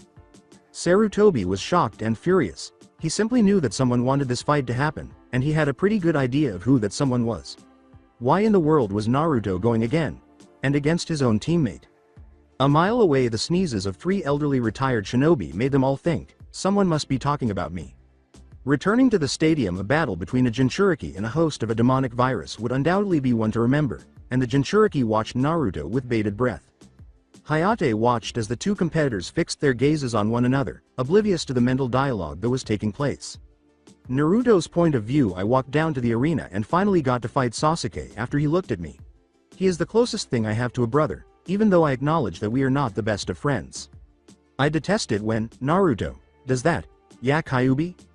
Is that all he wanted to say to me? No, there is more. What, can he read my mind? Mind, yes, I can. You didn't think that if I were inside you I wouldn't be able to read your mind, did you? Be careful, and I care because unlike what most people believe, I do in fact have a heart. Do not be fooled, he has advantages, just as you do, don't take him lightly. As Sasuke's eyes brightened with his Sharingan, I waited for his response. Okay Kyuubi, what else did you want to tell me? What was Kyuubi talking about when he said, he has infected Naruto? When that snake bit him, he gave him a mark. The mark is a virus, as well as a gift. I heard him sigh in the background, explain, he must be having trouble with this. It's like a steroid, it both gives the body great strength, but also harms it. If he uses that mark for too long he will begin losing his humanity, and eventually he will become a demon. What kind depends on various factors. Pray that you can combat it, Naruto. Ah, don't worry, with you in me I should be, no, any more than a single tail of chakra and it could kill you. When I took over your body I caused much more damage than I intended. I can grant you up to a tail of power, but be careful. My power has diminished, but it's time to see how the past few months of training have prepared me. From Sasuke's perspective, when I first met Naruto, I thought he was a pain in the ass, a pitiful ingrate, and I detested him. However, now, I see him as a competitor, someone I can compare myself to. I'm afraid now that I know he's a Jinchuriki. Is he Kyuubi or Naruto? You idiot, of course he isn't Kyuubi, what the hell? I felt a tremendous pull on my mind just as I was turning to look around to see where the voice was coming from. I was standing in front of the Uchiha clan gates before I realized that they were different. The Uchiha clan crest that had been proudly displayed on the gates of the compound was now broken and ruined, and the walls appeared to have been burned, but they were still standing. Come in, was written on them, and for some reason, I felt compelled to move forward. The compound was immaculate and complete when I pushed open the gates, but it was obviously defiled. The black markings that had previously covered the white walls now appeared almost demonic. Well, it's about time you arrived. I turned to see a scene that appalled me. It was an abomination. It was a terrifying thing that was in front of me. Its skin was gray. Its demonic flesh was palely illuminated. The creature had long, sharp nails, long hair that resembled a mane, and a black shuriken mark in the center of its face. The wings, however, were the most horrifying thing, or things, because they resembled human hands almost exactly, but they were completely covered in growths that resembled fingers. It must have been able to glide at least because there was webbing between the fingers. I stared at the creature in disgust, wondering what the devil he was. Why so surprised? Isn't this what you wanted? The power to defeat Itachi, to revive your clan? The creature smiled at me. The creature raised an eyebrow and assumed a contemplative pose, asking, "What the hell are you?" Well, that's a difficult question, the thing said with a smile. But the best way to describe me would be, all of your deepest and darkest desires, given form and substance. In other words, I am you. The wind grew stronger as the ground caught fire, and electricity started to arc through the air around me as the creature screamed, but it abruptly stopped. But for now, you can call me Uchiha Akuma, and I am offering you power. After all, you are facing a Jinchuriki, so you will need all the help you can get. I looked down, and he was right. I had no idea how powerful Naruto could possibly be, and he would need all the power he could get. I looked back at Naruto, whose blue eyes had narrowed, and said, "If I need your power, I will call." Overall point of view with bated breath, everyone watched as Naruto and Sasuke locked eyes and assumed a fighting stance, prepared to strike at any time. "This is going to be one hell of a fight," said Hayate, looking at the two. The final match, between Uzumaki Naruto and Uchiha Sasuke, Hajime, he said, raising his arm in the air. Neither of them moved as they kept staring at each other. The onlookers watched, and they were clearly anticipating it. I said you could start, if you don't start Hayate said, glancing at the two, but was stopped when Sasuke raised his hand. Sasuke then grinned and turned to face Naruto. Naruto, you and I, we are so much alike, and yet so different. We both grew up alone, we both have potential for power, and we both will not hesitate to use it, when the condition arrives of course. Sasuke turned to Hayate and the Sandaime. Sandaime. Sama. I call for a clan-honored duel, with Uzumaki Naruto. The Jinchuriki were grinning at this chance, and those who understood what Sasuke was talking about were taken aback. After recovering from her match, Sakura turned to face her sensei and asked, Sensei, what is Sasuke-kun talking about? Kakashi was taken aback by Sasuke's demand and turned to face Sakura before responding. Sakura glanced at her sensei before snapping her head in Guy's direction as she went on. A clan-honored duel is a duel between two combatants. It is just like any other match, but it falls under a different set of guidelines. A clan-honored duel, it is the closest thing Konoha allows to a death match. The duel must meet certain criteria. 1. Only members of one's clan can interrupt the fight, no matter what happens in the duel or how close the opponents are to death. 2. There is to be no holding back, all possible attacks are to be used, even lethal ones, and third and final, Guy was clearly uneasy about the final requirement. Is the winner's eternal slave, and master of both their clans, everyone asked, turning to face Asuma, who had stayed to watch the matches. The last requirement, a slave, shocked everyone, but slavery is prohibited. Slavery is illegal in Konoha, unless it pertains to clan matters, which is exactly what this is. The only way for either of those two to ever be free of that fate, is if a tie is brought, but according to clan laws, that means both of them will advance to the final rounds. Kakashi continued, clearly understanding their confusion. And the worst part is, that since it is a clan matter, the Hokage cannot say no to it. Kakashi looked up at the Sandaime, who nodded his head at Sasuke. Except, Naruto smirked as he turned to face Sasuke, and the two started rushing through hand seals. Aware that things were going to get messy, Hayate leapt out of the way. Kaden Gokakyu no Jutsu, a ball of fire blasted from the mouth of the Uchiha.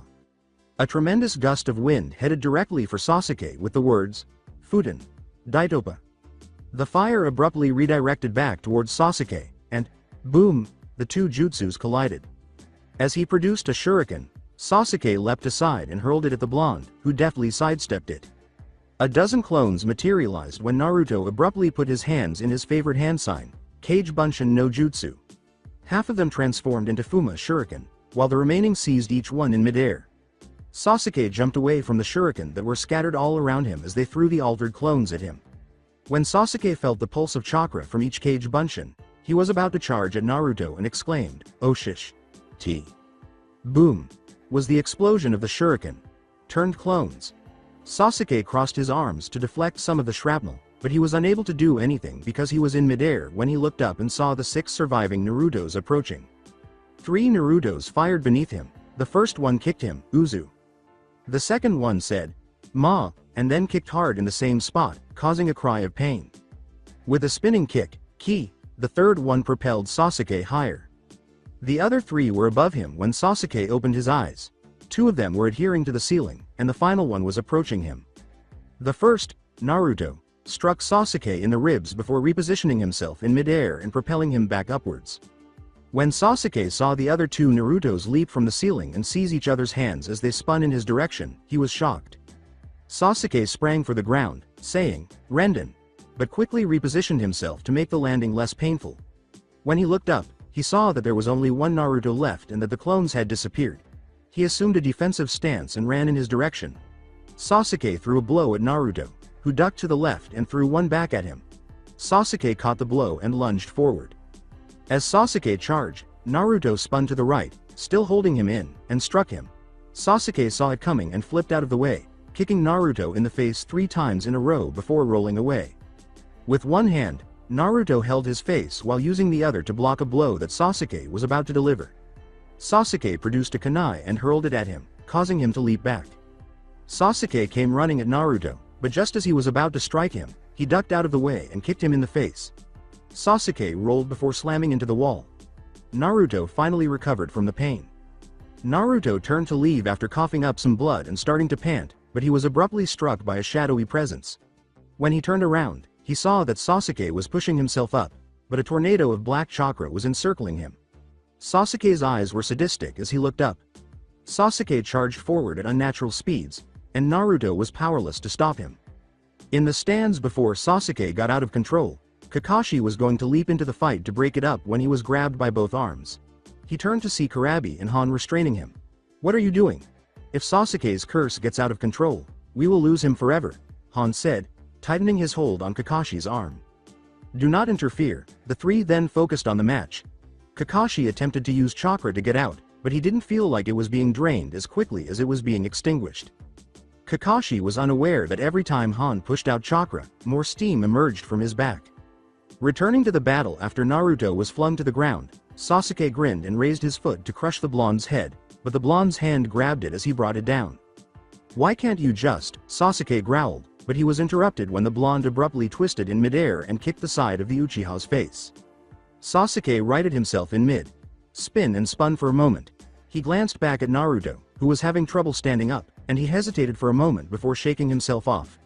Naruto then raised his head, showing that his eyes had turned red instead of blue, and the arena was suddenly filled with the intent to kill as he roared, "Rog," to the sky. It didn't take a genius to realize that Naruto's chakra wasn't human, and the Chunnin started to tremble in terror. Sarutobi stood up to break up the fight, but he was stopped by a soft hand on his shoulder. When he looked down, he saw that Amaru was standing there, seemingly devoid of any killing intent. "Let go." He was about to push her away from him when she said that. Sarutobi wanted to push the girl away from him, but he knew she was right. He had no say in clan matters, so he could do nothing to stop the fight. Clan law states you cannot interfere, sit and enjoy the show. Returning to the battle, Sasuke was knocked off his feet by the roar that followed, which sent a shockwave through the arena. As Naruto charged at him, Sasuke was able to land. He just managed to block it, but his arm began to ache terribly. Naruto started swiping at him with his newly developed claws, and he jumped back. Sasuke started doing hand seals, but Naruto kicked him down. When Naruto struck Sasuke's ribs with a crushing blow, he attempted to stand again. After some fumbling, Sasuke lost consciousness and everything went dark. Was this how he was supposed to lose, to a loser without a clan like Naruto? No. A third Tomo materialized in each of Sasuke's eyes, and his eyes swung open. When Sasuke abruptly backflipped in midair and kicked Naruto in the chin. Naruto was on the verge of slamming his foot into his chest. Naruto's face was sliced as he skidded down the arena. Sasuke was breathing heavily because he was so exhausted from applying the curse mark. He attempted to remove it from him, but for some reason it was nearly impossible, like trying to move a boulder through quicksand. He experienced increased pain each time he was able to push the marks back, and the marks started to reappear. But how? Naruto started to struggle to get to his feet, but his strength was insufficient. "Damn it, Kyuubi, what's the matter? Your chakra network is still damaged from when I used my power a few days ago. The only way you are getting up now is if I up the dosage. Are you ready?" Kyuubi asked after a minute of silence. Naruto then looked down before responding. "Yes, do it." All of a sudden, Yuki filled his body. It felt wonderful, but it hurt a lot. He propelled himself up by thrusting his arm forward. As their chakra levels rose, the spectators saw the two competitors writhing in pain. "I am you, and you are me. Embrace me and my power, and we will be beyond what we were. Do it," was the voice that kept repeating in his mind as Sasuke continued to writhe while he was clawing at his face. He fought for a minute before giving in and allowing all of the demonic power to flow through him as his skin burned and his back started to crack and tear. The Kyuubi's Yuki flooded through Naruto, causing his flesh to burn and his limbs to crack. It was the worst pain he had ever experienced in his life. The audience watched in horror as Naruto was encased in a red cloak, which resembled a fox with a single tail and ears. Sasuke's hair grew longer into a mane, his skin turned gray, and a black shuriken mark showed up on his face. As Sasuke's back started to crack and convulse, Naruto's claws and toenails grew longer, and just when things got any worse, his shirt tore off and two wing-like appendages appeared. The onlookers were trembling. What in the world had gone wrong? Sarutobi's eyes were wide. In all his years, he had never witnessed anything like what Sasuke had turned into, and Naruto was growing more and more savage by the moment. The two snarled at one another and glared at one another. Naruto dropped to his knees and started to lurk about like a lion ready to attack its victim. He started to skulk around like a falcon ready to take off, and Sasuke started to follow his movements. Raagh. Naruto jumped at Sasuke, his claws outstretched and his teeth exposed. Shaah. Sasuke leapt to his feet and swung his wings in Naruto's direction. Sasuke started flapping his wings upwards, and the two collided. Sasuke kicked Naruto in the stomach while Naruto slashed at him. Slashing across Sasuke's chest, Naruto winced. As he ripped off the last of his shirt, Sasuke leapt back. The cuts were starting to heal, but they were still visible. Snatching Naruto by the throat, Sasuke rushed at him and slammed him to the ground. After a minute of struggle, Naruto threw out his arm and slashed at Sasuke's face. Sasuke was able to dodge the blow sufficiently to avoid hurting his eye, but he received a slash mark that ran from his cheek to his chin. Taking advantage of the situation, Naruto launched his arm and his Kyuubified chakra. After being launched into the air, Sasuke collided with the ceiling. Sasuke charged at Naruto and threw a punch, but before he could do so, Sasuke opened his mouth and screamed, and Naruto grabbed his ears as he fell to the ground. Sasuke took advantage of the situation and swooped down on Naruto before taking off. Before he started making hand signals and took a huge breath, he released Naruto in midair. Kaden. Karyu Enden. A thunderous stream of flame erupted from his mouth, changing into a dragon. When Naruto noticed the impending attack, he just roared. The two blows collided before an explosion threw them both against the walls. Before crashing back down to earth, Sasuke struck the roof. Naruto struck the ground and then rolled against the wall. When Hayate noticed that the two were motionless, he said, "The match between Uzumaki Naruto and Uchiha Sasuke is," but was interrupted when the room was filled with another chakra explosion. The two demon turned shinobi who had fallen pushed themselves back up and snarled at one another while glancing at one another. They immediately assumed a combat stance and extended their main arm, directing chakra into their arms. The amount of demonic energy being released in such a small area was causing everyone to tremble. The aura of the devil was overwhelming. The Jinchuriki nodded their heads, looking at one another. While the demonic energy was undoubtedly a contributing factor in Sarutobi's fear, the main reason was what they were doing.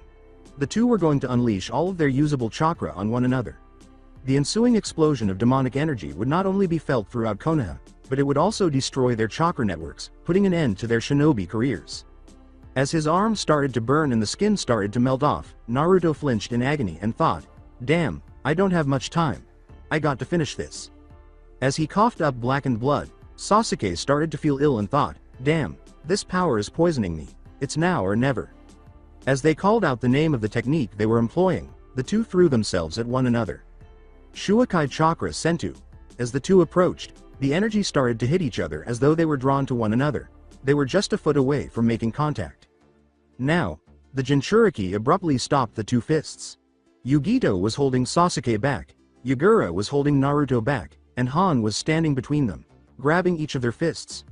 Roshi was holding Sasuke's forearm while Kurabi was holding Naruto's. Gaara was covering both Sasuke and Naruto with sand to prevent them from moving, while Utakata was behind him, preventing him from moving. The Juunin were taken aback. Just a moment before, the Jinchuriki had been standing beside them. Sarutobi was slack jawed and said, "Come on." He recalled that Amaru had been standing directly beside him when he watched her leap down and sprint in their direction. Since his armor could absorb chakra like a sponge, Han was using all of his strength to keep the two attacks from colliding, which made the task easier, but he could only take so much at a time. The two opponents started to transform back into their human forms just as he was about to pass out. As Sasuke's skin returned to its pale Uchiha hue, Naruto's chakra cloak vanished. As the Juunin closed in on them, the two sagged. The Jinchuriki turned to Kurenai as Han responded, "Why did you stop the match? Granted, I did not wish for those two to be permanently injured, but isn't it a clan matter?" As if reading their thoughts, Utakata said, "That's why we stopped it. Did you honestly think we would let our brother be permanently injured?" The onlookers were perplexed. Who was their brother? The Juunin twitched an eye, but then let it go when the medic Nin appeared for the two. "Naruto is a Jinchuriki like us, so he is family, and thus we are a clan. Granted, it is not an official clan, but in all other terms, he is a member of our clan." Amaru intervened when the medic ninja arrived to pick up Naruto, saying, "We will take care of him. Tend to the Uchiha." The medics were about to argue with her, but Sarutobi intervened. As Amaru started helping Naruto, the medics turned to Sasuke and started helping him. "Let him be, they know what is best for him right now." Yugito then appeared and started using some of her medical ninjutsu to heal the damage that Amaru was unable to reach at the time. Are they like him? Sasuke asked as he observed the Jinchuriki assisting Naruto. They view one another as a clan, so you do have family, Naruto. Even though they are not related to you. Sasuke closed his eyes and fell asleep, and neither of them would wake up until the following day. The following day, with a groan of agony, Naruto opened his eyes and attempted to move but was unable. When he looked, he saw that he was restrained and unable to move. What the devil do they think I'm going to do, damn it? They believe you will lose your mind and murder all the innocent people in the hospital. Would you please stop that, damn it? Kyuubi laughed at Naruto's tirade. I apologize, I was unable to resist. However, aside from that, they do believe that you will go demon on them and kill everyone in the hospital. I overheard the nurses conversing while you were away. When will these people realize that he is not Kyuubi? Naruto sighed in frustration. Although Oni had a more savage tendency, even they refused to harm a child, especially one so innocent, and Kyuubi sighed, disgusted with humans. Not even the damn Oni treated their own the way they treated Naruto. Can go now, the nurse said as she entered, obviously a little alarmed by the blonde. Naruto rolled his eyes at the girl and got out of bed, but before he left, he turned to face her. As he left the room, the nurse stared at the floor, wondering what her sensei would do. If you are so uncomfortable being around me, then don't bother trying to heal me in the first place. Minato. Sensei. In the office of Sandaime Homura yelled, Sarutobi, you have to kill that thing for corrupting the Uchiha. I agree, that thing should have been killed like the council wanted, said Kaharu. Danzo said, at the very least, let me be in charge of him. Enough. The elders greatly irritated Sarutobi, which is why they made Naruto fight Sasuke in an attempt to find an excuse to get rid of him. The elders were furious that Sarutobi was not following their instructions, demanded as more accurate, and lost their cool. Sasuke called for a clan-honored duel, as such all abilities are allowed to be used, that includes a Jinchuriki's Biju. Look at what happened to the Uchiha, that thing is a monster that corrupted him. Sarutobi gave Homura a fierce look. Sarutobi glared at the three, saying, now leave my sight. We both know that Orochimaru did that to the Uchiha, and we both know Naruto had all rights to use his power on the Uchiha, and it was a clan matter, none of us can do anything about it. When the elders snorted in frustration and left the office, Sarutobi sighed, Minato, what would you think of these people knowing what they have done to your son? He was about to resume his paperwork when the alarm in his office went off, so he hurried to the security panel and looked to see where it had been set off, inside the Hokage monument. Without wasting any time, Sarutobi got right to the point. Shortly after he shunshined, he found himself inside the Hokage monument's high security point, removing his Hokage robes and putting on his battle armor before executing hand seals and slamming his hand into the ground. Kachiyose no jutsu, he said, and a puff of smoke surrounded Sarutobi before it cleared, revealing Enma the Monkey King. What is it, Sarutobi? So, in here, no wonder you came yourself, he said, turning to face Enma, who changed into a long staff. Sarutobi nodded his head. That's correct, you, Jiraiya, Tsunade, and Orochimaru are the only living individuals who are aware of this. And since Orochimaru is returning, we can't take any chances. Sarutobi glanced around before he heard footsteps and sprinted to the wall. As he started to look around again, the rock broke. Hi, elderly gentleman. Sarutobi jerked his head in the direction of the voice, his eyes widening at the sight before him, so shocked that he did the one thing he never would have imagined doing. He fainted. After 10 minutes the secretary was going over the paperwork that was being turned in because, per the Sandaime's instructions, she was stuck with the paperwork after the Sandaime ran off to check the alarm, which only she and the Sandaime heard because it was only audible in the lobby and the Hokage's office. She grunted to let the person know she had heard them, excuse me, and then she said, I would like you to have Uzumaki Naruto report to the Sandaime's office. She sighed, noting that she had nothing against the Uzumaki boy, but she detested his antics. She nodded, and then she started typing in a request for Naruto to visit the Hokage's office. As the person said, Uzumaki Naruto will be here, shortly. Thump, the secretary passed out. Thank you, I will be in the office. The individual approached the office while two others followed him, one of whom was being carried. Alongside Naruto as Naruto descended the hospital stairs, he had gone to check on Hinata and discovered that she was fine, but would be in a coma for a few days. As Naruto was ready to leave the hospital, he said, Hey Naruto, and turned to see Kakashi approaching him. I was looking for you, I came to tell you the matchups for the exam. Naruto raised an eyebrow in Kakashi's direction. So, who am I up against? Kakashi's eye grinned as he chose to make a joke with Naruto. What gives you the impression that you are progressing? Naruto narrowed his eyes and started to unconsciously release his killing intent, which was a bad idea. I am aware of how clan honored duels operate, Kakashi, and I am aware that Sasuke and I are tied. Who am I up against? Then, people who heard Naruto snap at Kakashi, who was obviously irritated, turned to face him. Perhaps it wasn't the best idea to joke around with his student at this moment, Kakashi sighed. You will be facing Hyuga Neji. As he started to extract blood, Naruto gripped his fists more tightly and said, Neji, as though it were a bitter poison. Naruto growled out the name and turned to face his sensei. So, what are you going to teach me to defeat that bastard? He asked. Kakashi looked at Naruto and sighed. Actually Naruto, I will be training Sasuke for the next month. Naruto blew up right away. What? I must beat that bastard's ass for what he did to Hinata. Chan. You must be kidding me. Kakashi took out his book and sighed. Look, Naruto, you simply lack the competence to defeat Neji, even if I worked with you for the entire month. Furthermore, Naruto growled at Kakashi. Sasuke will be facing that Gaara kid. You saw what he did to Lee. Lee might never be a shinobi again because of him. And Neji won't pose as much of a threat. You witnessed his treatment of Hinata. He has no qualms about attempting to murder his own family. Kakashi's eyes grinned at the blonde. As he turned to face the door, someone entered. Now don't worry, I got a better tutor for you. Naruto screamed in horror at the sight of the person. Pervered in the closet. As Kakashi simply shrugged his shoulders, Naruto turned away and left the building. You know what, you can take your hired tutor, and shove it up your ass. I will train on my own. Trash, Naruto said, glaring at Kakashi as he was about to continue his tirade. Ebisu took care of Naruto, thinking to himself. Did he truly deserve his current situation? In the hopes of retrieving his scrolls so he could go train, Naruto started to make his way to his apartment. Hyuga Neji, you will pay for what you did to Hinata, count on it, Naruto growled as he recalled who he was fighting. Just as he was turning down an alley, a female Anbu with red hair approached him. The female Anbu shuffled away as Naruto complained to himself, Uzumaki Naruto, you have been requested to go to the Hokage Tower, I wouldn't keep him waiting.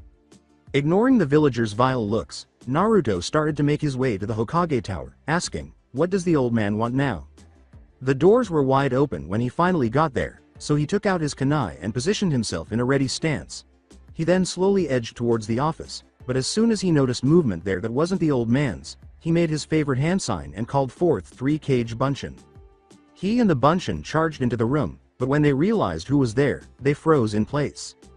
The Anbu from earlier was sitting on the desk, the Sandame was sitting in his chair, knocked out cold, and a girl of his age with red hair was sitting in the chair with her legs crossed. The Yondaime Hokage himself was standing in the center of the room. As Naruto stared at the Yondaime, the one person he detested more than the villagers, the clones poofed out of existence. He was about to yell, but the Yondaime spoke. It was his fault that he was sent to hell.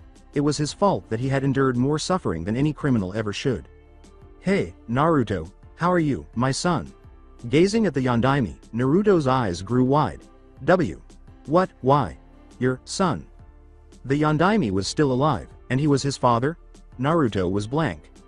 With the same silly smile he always wore, Minato turned to face Naruto and said, hey, so how have you been? Hey, stupid question. The female Anbu took off her mask to reveal a smiling, red-haired woman named Namikaze Kushina. You were nominated for the Chunnin exams immediately after becoming a genin. That's an impressive resume. Not even your mother or I could claim to have done that. She ruffled Naruto's hair and said, you look so much like your father, before turning to face her husband. Yeah, once we found out about the Chunnin exams happening in Konoha we came running to see if you were nominated for them, and look at you, you even made it to the final rounds. The young girl shouted, hey Ototo, how are you? While grinning at Naruto. The three do not notice Naruto's obviously pained gaze as he asks, where were you all this time? The trio exchanges glances before grinning. Oh, we were training your sister, she has to be strong for her new husband after all. Looking down from a chair behind him, Naruto said, what is going on here? I thought I was an orphan, and you were still alive, after all this time, Minato grinned as Kushina responded. Even though Naruto wanted to lash out at them, he forced himself to calm down and said, well yes, it was all a part of the plan after all. After all, they were his parents, and they had a good reason for leaving him, so they had to. What the hell was this plan?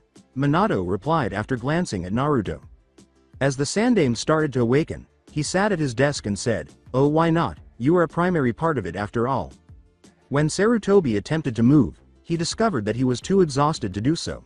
What? They are alive. We all thought they were dead. What is this about a plan? Shit. To completely comprehend the plan, we will have to tell you about ourselves. Your mother and I were both orphans, we grew up without a family, and we scavenged around for food, but we had a crap load of fun, Minato said, glancing at Naruto as Kushina and the young girl, who was presumably Naruto's sister, sat on either side. In the end, we both chose to enroll in the Ninja Academy. You see, Naruto, we were both the dead lasts of our class, but we were both masters of a particular branch of jutsu. I was a master of seals, and your mother was a master of kenjutsu.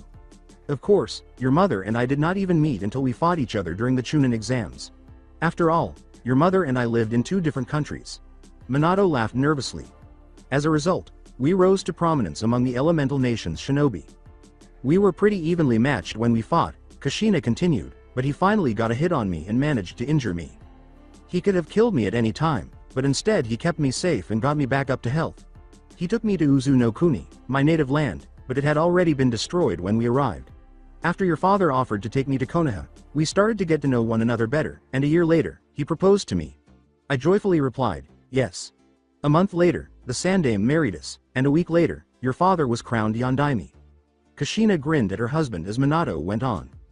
A few months after our wedding, we found out that Kushina was pregnant. We had all planned out training schedules, regiments, and various new weapons to give to our child, but we came at a complication when we found out that your mother was having twins. We decided that the firstborn would be trained in our arts, but then we came at an impasse as to what we would train the secondborn in. After 8 months of planning and thinking, we heard that the Kyuubi was on its way to Konoha.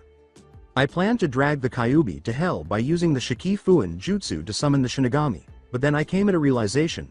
With great joy. What if we could control Kyuubi's power? What if our child was able to command it without fail? We decided that rather than send the Kyuubi to hell, removing the chance of power, we decided to seal it in our second-born. Tears threatened to spill from Naruto's eyes, but he kept his head down so his sister and parents couldn't see. You could have gotten rid of the Kyuubi, and instead you seal it inside him. For power?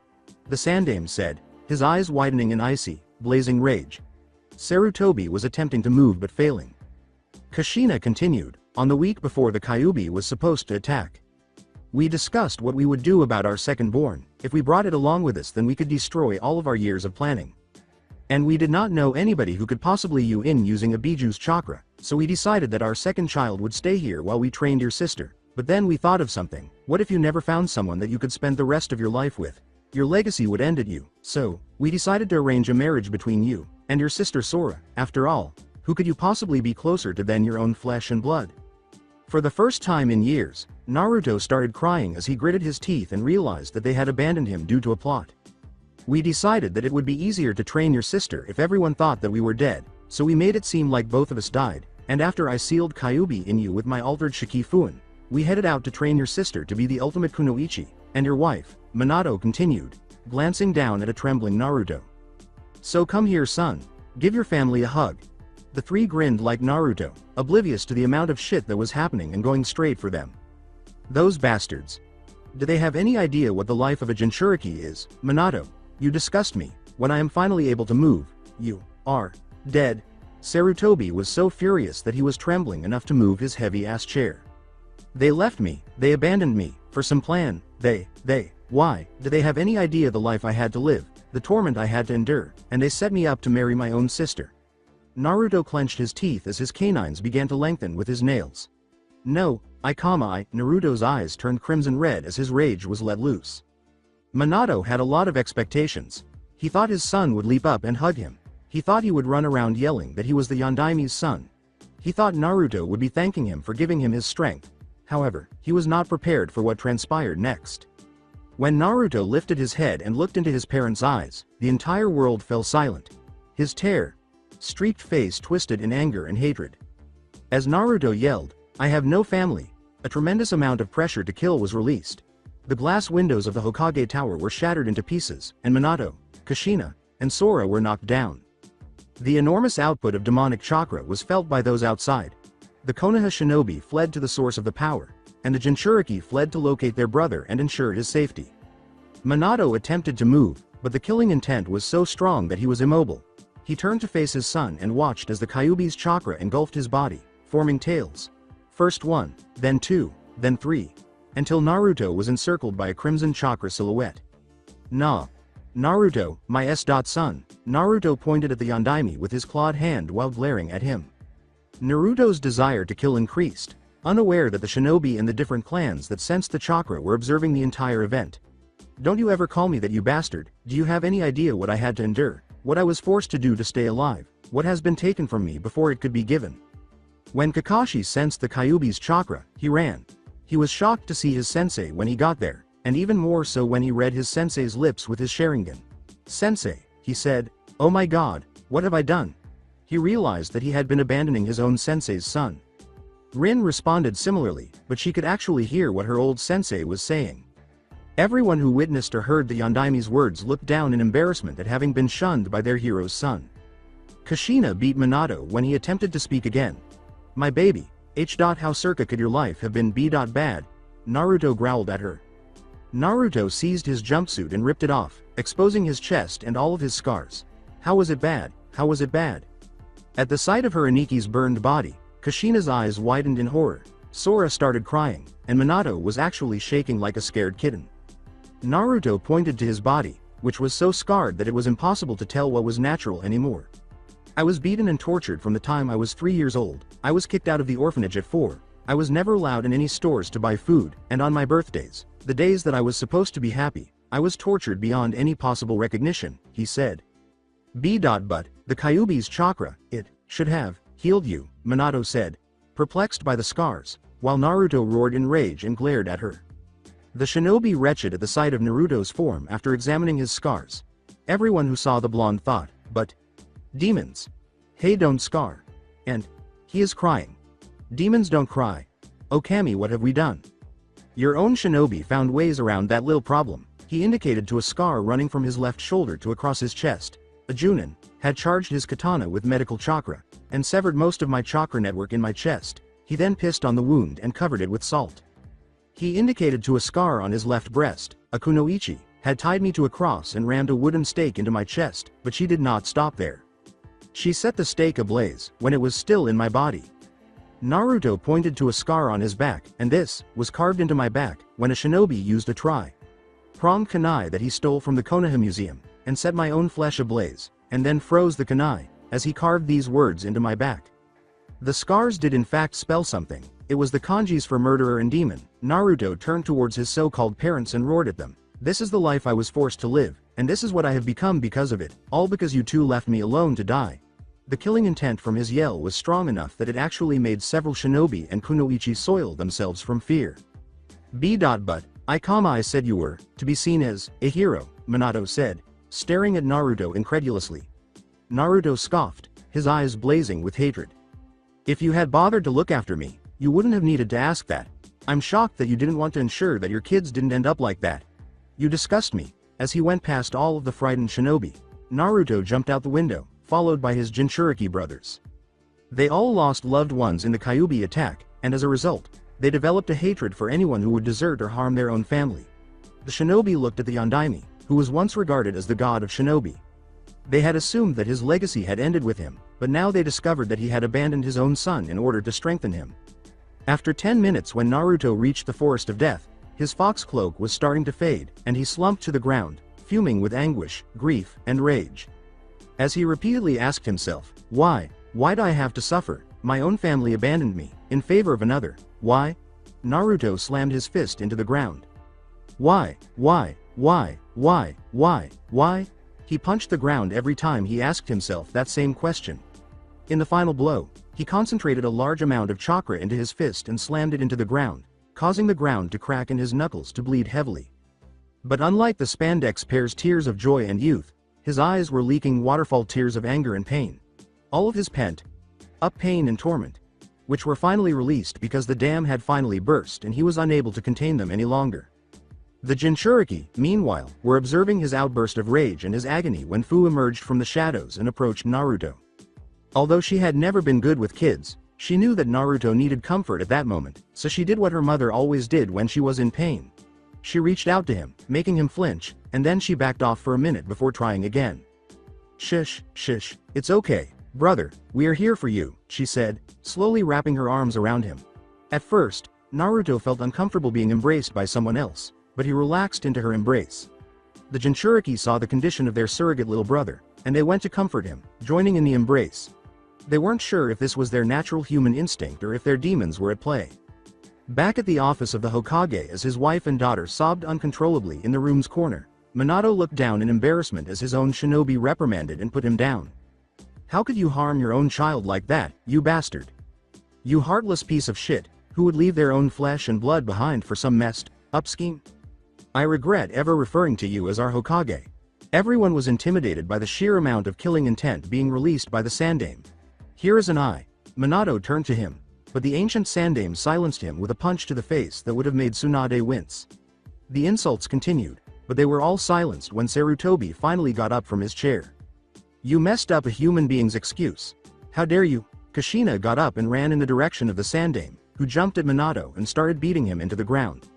No, stop it, I said. A purple-haired Anbu Kunoichi kicked her back, and when Kushina looked up, she saw her apprentice Azuki Yugo's vile eyes.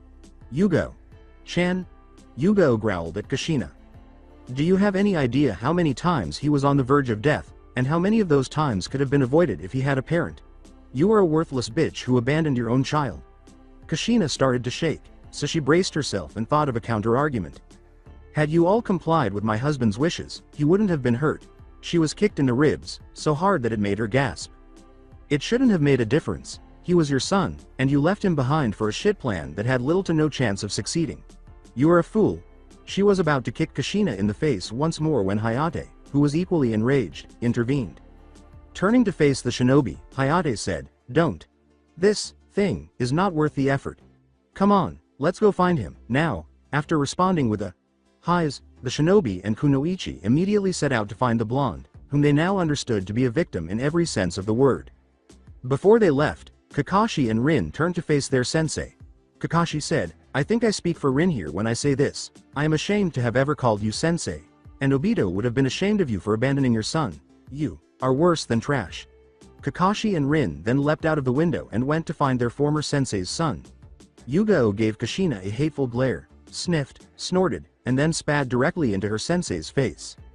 Yugo and Hayate leapt out the window, and the Sandame turned to face them. Bitch, I hope you rot in hell for what you did to your own son. He jumped out after his surrogate grandson and said, I have never been more ashamed of you two than I have been ashamed of anyone. Perhaps the villagers were right. Orochimaru would have made a better Yondaime. Knowing that they had done the exact thing they never imagined they would do, push away their own child, Minato and Kushina collapsed in tears. Minato got up and went to the window, saying, I am going to find him. Kushina and Sora followed him as he leapt out, praying to Kami to retrieve the final remnant of their now broken family.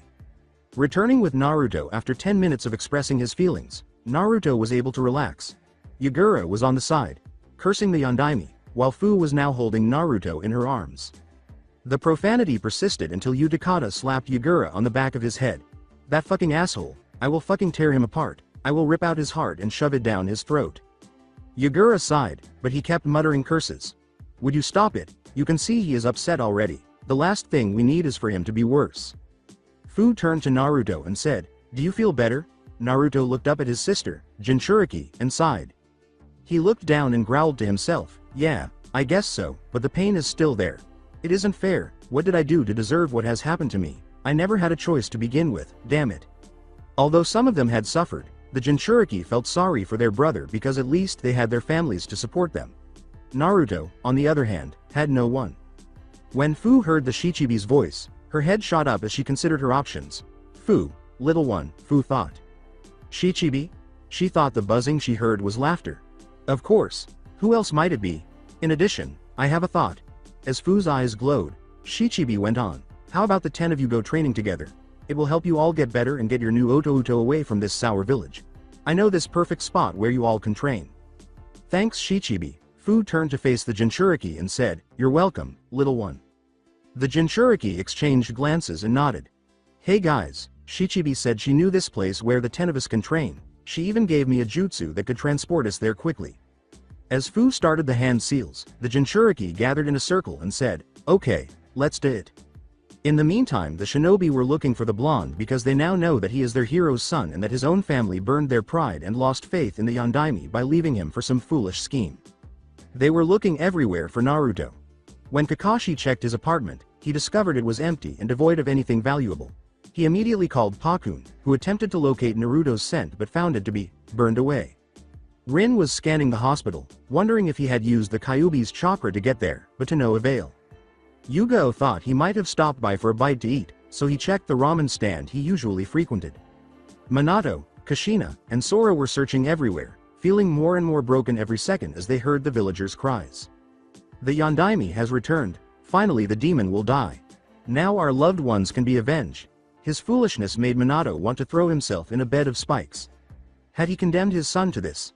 All because of some messed up scheme, and look how well it worked. His son detested him, and there was no assurance he would win him back. Her only son was sent to this hell due to their foolish plan, and now they were paying for Kushina's desire to commit seppuku and allow herself to be taken there.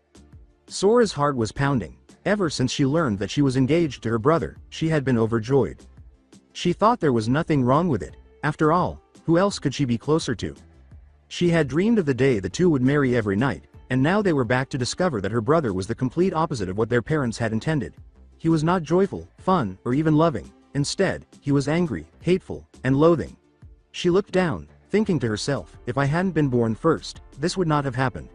Sora chose to ignore the voice in her head that kept telling her that she would have met the same fate as she pouted over her brother. When the three sensed a surge of demonic power, they decided to take a different route and went to the Forest of Death. As soon as they sensed it, the other shinobi fled into the forest, jumping through the trees to follow the demonic aura. The Jinchuriki were arranged in a circle with a dazzling golden orb in the center when they arrived at the field. Yuki Shunshin was yelled by the young Taki Kunoichi as he gazed at the portal. The area was engulfed in demonic energy, and after the light went out, there was only a crater to indicate their presence. You'd better hope he comes back for his match, or it's your head, Sarutobi swore as he approached Minato and seized him by his coat. As the other shinobi mocked the fourth lord of Konoha, he pushed the upset Yondaime to the ground. While Sora whimpered in a corner, praying for her brother to come back, Minato and Kushina curled into a ball and started crying. Naruto is back. Naruto's eyes opened to reveal a blue sky, and he was about to move when the Jinchuriki reappeared in a flash of light.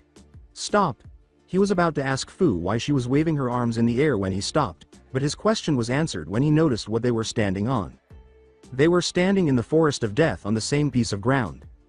Today just isn't my day, is it? He thought as the Jinchuriki fell over, causing the earth to split in half. Crack, he said, looking down to see the patch of earth he was standing on cracking down the middle.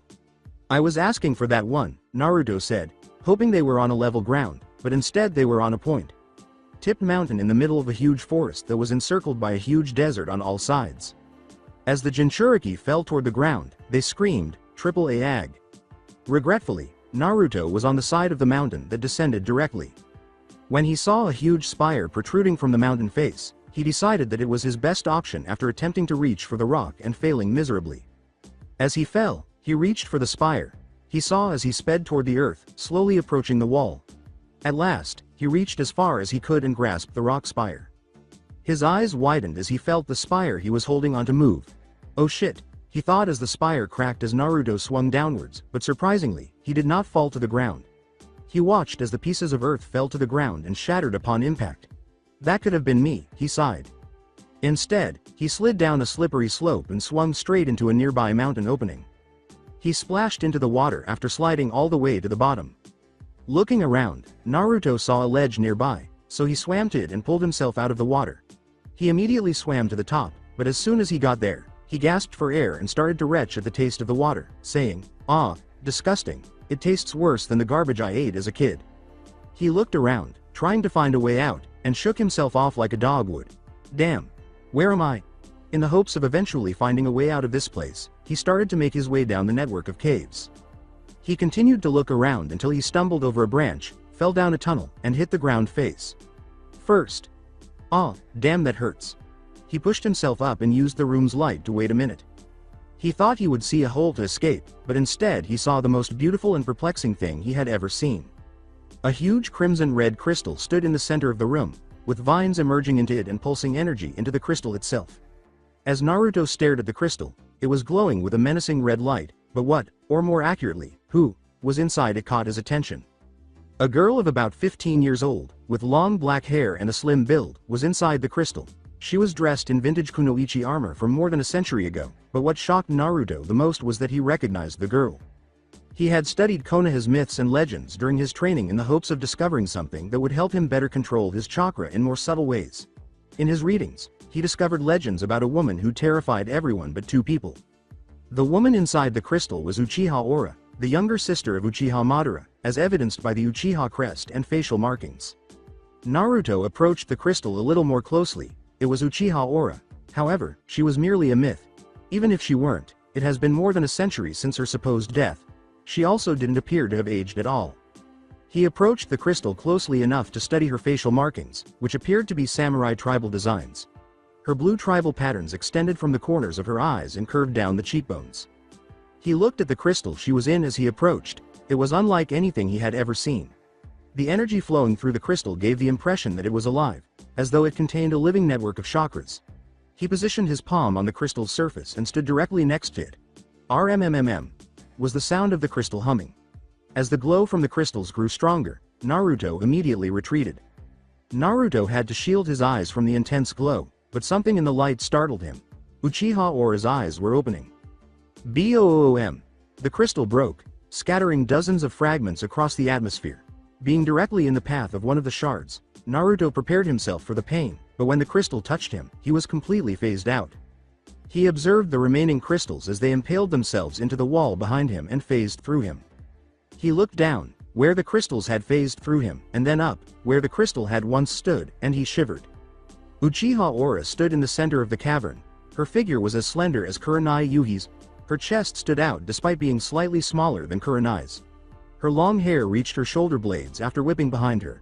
She wore a skin-tight combat suit, arm bracers, leggings, and shoulder pads as armor. If her frequent blinking was any indication, Naruto's eyes were still getting used to the lack of light when he slowly looked up. Her eyes widened as she assumed a fighting stance and finally stopped blinking, saying, "So, my pitiful excuse of a brother sends an assassin to finish me off." She started to run through hand seals, and Naruto started to wave his arms wildly. "It's too late. No, wait a minute. Kaden. Uchiha Gokakyu no Jutsu," she said, opening her mouth full of fire. Then she threw her head forward, and a huge ball of fire came hurtling at the blonde. Naruto leapt out of the way as the ball struck the wet rock, sending a huge steam wave into the air. With her Sharingan activated, Ora scanned her surroundings and said, "Come out, assassin, fight me like a shinobi." She then started to move through the steam in search of her target. "I found you!" Naruto exclaimed as he ran back down the tunnel he had come from. He was nearly there when he turned to see Ora right behind him, her Sharingan eyes glimmering with righteous rage. She started to run through hand signals once more. Suiden. Suiryuden no Jutsu. The steam condensed in the air and turned into a water dragon, which shot itself after the blonde as it roared. He tried to get up, but Ora slammed her foot on his chest and pushed him down. He looked up as her eyes transformed into the eternal Mangekyo Sharingan. "This is the end, assassin." Her right eye started to spin as she stared at the blonde. Naruto was struck with such force that he was smashed right into the wall. As Naruto waited for the black flames to appear, he realized that he was doomed because, according to the Sharingan's history, the right eye ejected black flames that would burn for 7 days and 7 nights. "Amaterasu!"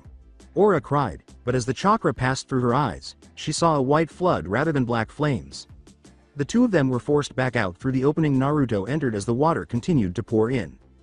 The two landed on a soft patch of earth after shooting out of the hole like a geyser. Pushing himself up, Naruto assumed a fighting stance. "Water. Where are the black flames? What good is this garbage?" Ora asked, gazing at the white water. She turned her head to face Naruto, and she couldn't help but blush. The water covering his bare chest gleamed in the sunlight, and his body was sinewy. Upon closer inspection, she noticed scars. She snapped out of her reverie and charged at the blonde, who was standing in a fighting stance with scars all over his chest. He continued to block them as she swung strike after strike at him. She kicked him in the chin, but Naruto swung a punch at her, driving it into her chest. Both of them attempted to defend themselves against their opponent's attacks as they flew back. "I am through playing with you, now I will make you suffer," Ora said, her left eye spinning wildly as she turned to face Naruto. "Tsukuyomi." When the two made eye contact, Naruto's eyes widened and he said, "Oh shit." Where the hell am I? Aura cried out, surveying her surroundings. She was in a sewer of some sort, and as she looked around, she started to walk through the water and down the numerous tunnels before coming to a stop at a chamber that read, Memories. I wonder, she said as she approached it, opened the door, and peered inside. A pedestal with the name Momochi Haku on it stood in the middle of the room, surrounded by hundreds of shelves filled with vials bearing various dates. Reaching for the vial, she grinned to herself and thought, this must be a precious memory for it to be standing on a pedestal, I wonder. Stop! She exclaimed as she turned to see the same blonde sprinting toward her. Snatching up the vial, she kicked Naruto in the stomach, causing him to fall to the ground. She walked over to a stone bowl she saw on the ground and looked inside, thinking she was supposed to pour the vial into it. Let's see what it is, she said, opening the top and pouring the vial into the bowl as Naruto screamed. So, this memory must be precious to you. Still, it was too late. No, I beg you, stop. Aura witnessed every detail of this, Momochi Haku, and saw the two conversing, holding hands, and kissing as the bowl glowed as the memory filled the room. She turned to face the blonde as he screamed in agony, but she couldn't tell why until she saw the next flash of memory, a lightning bolt passing through her chest. When she opened her eyes, she saw that she was once again on the mountain. She looked around, wondering what the devil that was, and said, How dare you, but Naruto was trembling on the ground. As red chakra started to leave his body, he repeatedly said, How dare you, as the chakra grew stronger. When Aura saw how much murderous intent was being released, she collapsed, asking, What is this power? Her eyes grew wide as the man screamed and snapped up. He ran at her and swung his open fist downward, saying, How dare you show me that? How dare you play with my emotions? Aura stepped aside as he started to cut and attack the ground she was on. What the devil is this chakra? He's not human. When she saw Naruto starting to ascend the cliff face with his 3 tails of crimson chakra burning the ground around him, she leapt out of the way and started running up it. Die demon, she said, her left eye spinning like a vortex as she looked at Naruto. Kamui. She expected a portal to open and a girl in a rather short skirt riding on a 2-circled object to emerge, but instead she expected a vortex to open in front of the blonde and tear him into another dimension. When the object's front circle pile struck Naruto's face and sent him flying back to Earth, his eyes widened. Where am I? The girl asked, looking around and looking down at the blonde she was sitting on, who was now unconscious and had swirls in his eyes. Her voice was lovely and feminine. What the hell is up with my eyes, damn it? Cried Aura as she glanced at the blonde, then the girl, then the blonde, and then the girl. When the young girl sitting on the blonde noticed blood dripping down his face from where her bike had collided with him, she opened her mouth and bit Naruto's neck because she could not resist the sweet smell. As she drank his blood, she was ecstatic because it tasted so much better than any blood she had ever tasted. She didn't notice the blonde waking up, so she kept drinking while moaning at the taste. Whaa was the sound made when Naruto's eyes slowly opened and he felt a sharp sting in his neck, which felt great at the moment. He looked to see that someone or something was nibbling on his neck. As the frightened Naruto got a better look at her face, Mocha relaxed. She had a long, flowing set of pink hair and a soft set of features, including emerald green eyes. The girl in front of him had a beauty that rivaled the most beautiful women in Konoha, but the features were far better than what he saw in Sakura, who had a more innocent cuteness about her. When he looked at her, he noticed that he was blushing. She tipped her head in a way that practically shouted, Kawaii, and he passed out. Aura and the girl gazed at the blonde, each of them thinking something different. This man is not an assassin in any way, but where did he get that power from before? As the girl started prodding Naruto to wake him up, Aura thought about this. He seems nice and has tasty blood, so perhaps we can become friends. Aura followed her, hoping to get some answers, as she grabbed Naruto's arms and started to drag him away, grinning at the thought of a friend. The following day, Konoha like wildfire, word had spread that Naruto was the son of the Yondaime. All of the people started talking about how they were going to honor the son of Konoha's most adored hero, or how they were going to praise the Namikaze, who is in charge of Kyuubi. Tucci literally threw Minato out of Ichiraku's, and Ayame threw Kushina out as well. How dare you show your face in this store after you abandoned him? I don't want you two to even look at this store. You are no longer welcome here, Tucci declared, and he spat on the ground in front of him. Ayame then nailed up a sign that read, Not welcome, and featured a picture of Minato and Kushina. Knowing they had been permanently kicked out of their favorite restaurant, Minato got up and lifted his wife up before they turned and left Ichiraku's. They started to move through the streets, receiving approving glances from most of the civilians and fierce glares from a significant percentage of the shinobi. In the meantime, Yugo, Rin, and Kakashi were having a great time at a nearby bar. When he had essentially ingrained in their minds that Obito was correct in saying that people who desert their allies are worse than garbage, Kakashi had been complaining and sobbing about how not only had he abandoned his sensei's son, but his sensei had also abandoned his own son. Rin was crying to herself because the only man she had ever admired was a hypocrite who abandoned his own son and subjected him to torture and torment because of something he was powerless to stop. Hidan and Tayuya would have blushed from Yugo's profanity. She had been claiming that she would push certain spiky objects up a certain red-haired child's ass and pussy, leaving them fucked. They had been drinking since they entered the bar the previous evening, so Guy, Hayate, Asuma, and Kurenai were keeping an eye on the group to make sure they didn't go too far. But wait, where was Anko? When the waiter arrived and said that the purple-haired woman had taken her sake and had not paid, the group finally realized that Anko was not present. After leaving the bar, Kurenai scanned her surroundings from left to right before sprinting to the location she believed Anko would be, the perch where Anko would spy on Iruka. In the meantime, Anko perched on her perch. Anko gazed into Iruka's window. She was attempting to get a clear view of Iruka while sipping from a fresh bottle of sake. After Iruka rescued Naruto and her from a mob when Naruto was 6 and she was 18, more than 6 years ago, she fell in love with him. After Iruka was scarred by a kunai that was going to be driven into her chest, she started to follow him and realized that he didn't despise Naruto for his burden. Quite the contrary. He genuinely believed that the blonde was a huge influence. She started to follow him so much that she fell in love with him. In her opinion, there was no reason why anyone wouldn't like him. He was good, natured, talented, well paid, and willing to put his life in danger for others. After the Chunnin exams, she had intended to tell him how she felt, but after learning about her heritage, she started to have self-doubt. After more than 6 years of stalking him, she discovered that Iruka detested Orochimaru for the experiments she conducted on young children. He would never be able to accept the love of that monster's daughter. Why won't you love me? Why does my life have to be so horrible? Anko started to cry and curled into a ball on the roof. She was so consumed with her own self-pity that she didn't notice Kurenai approaching from behind until the red-eyed brunette wrapped her in a warm embrace.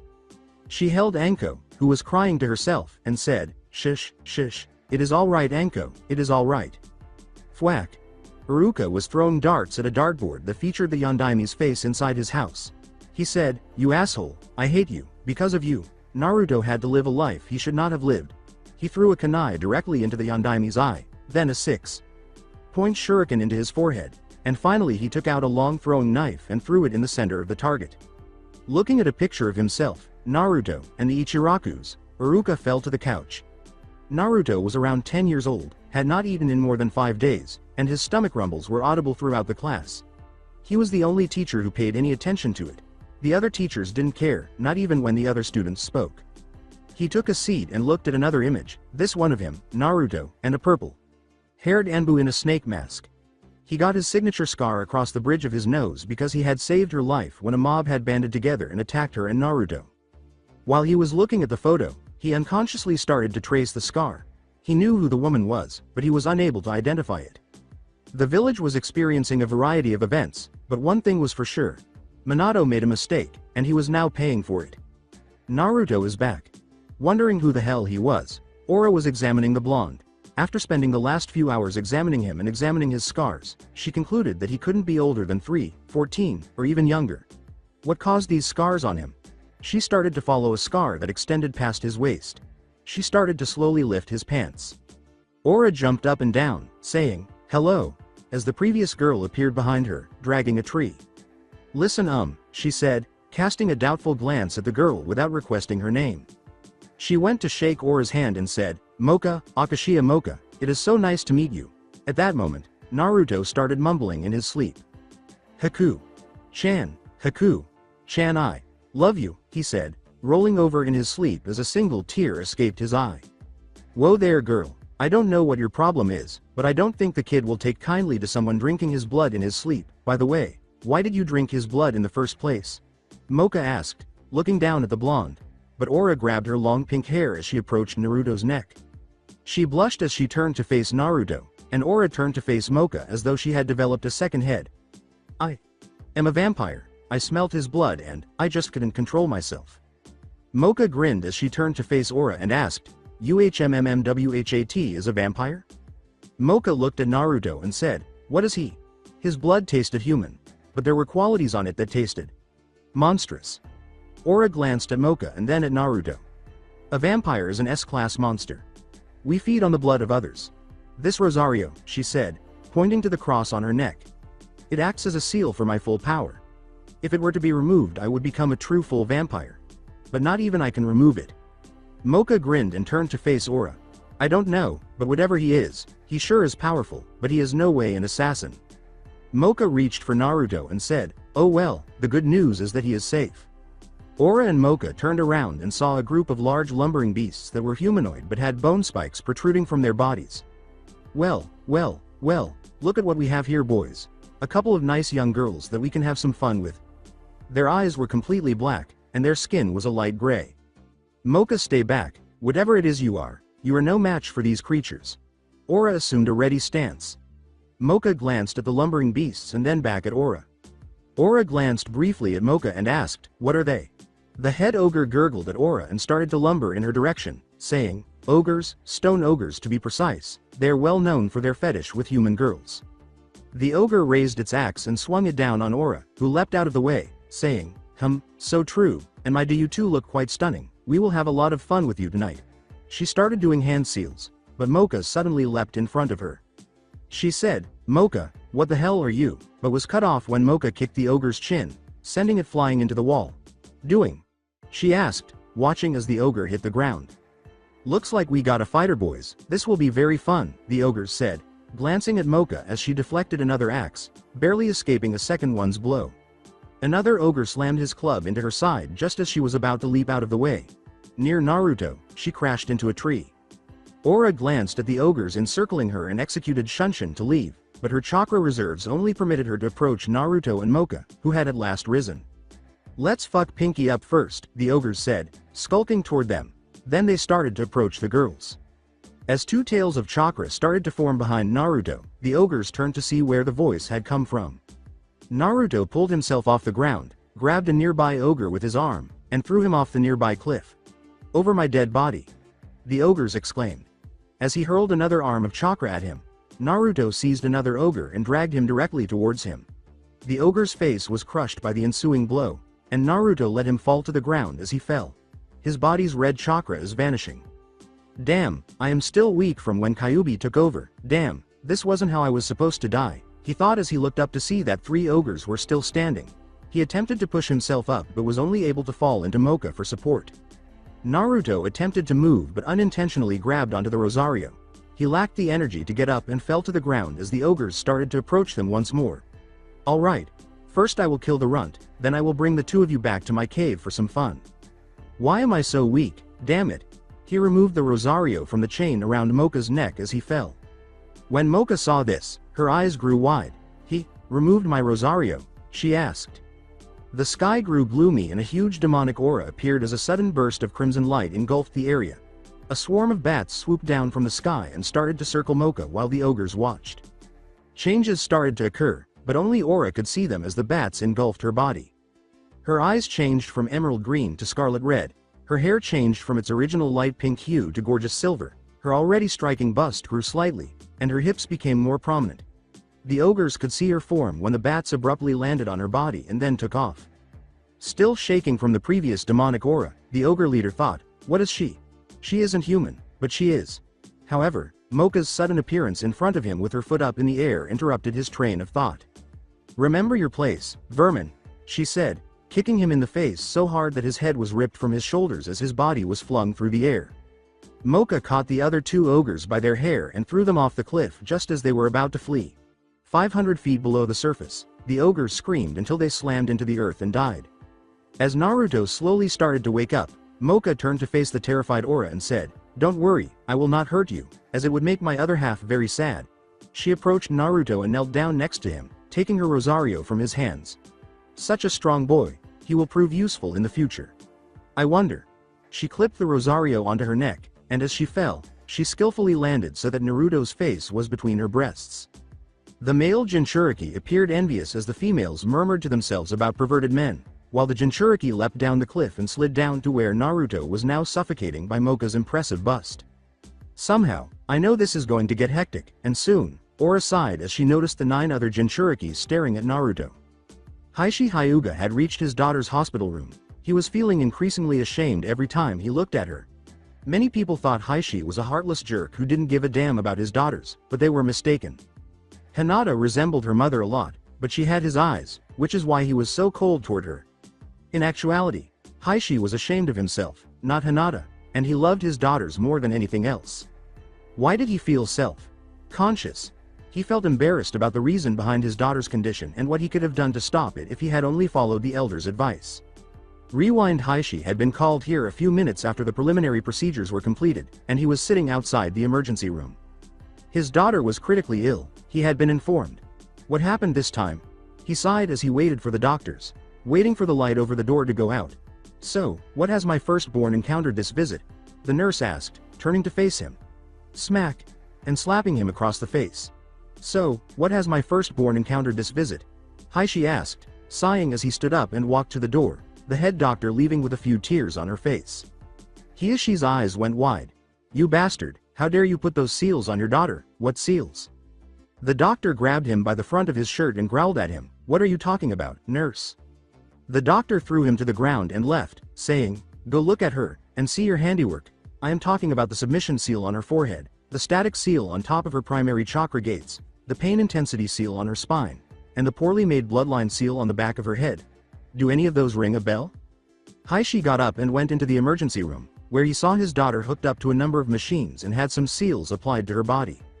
He was shocked to see the seals and thought, impossible, these seals were Hyuga made, but the only ones in the clan who know seals are members of the Elder Council, and, oh Kami, they didn't.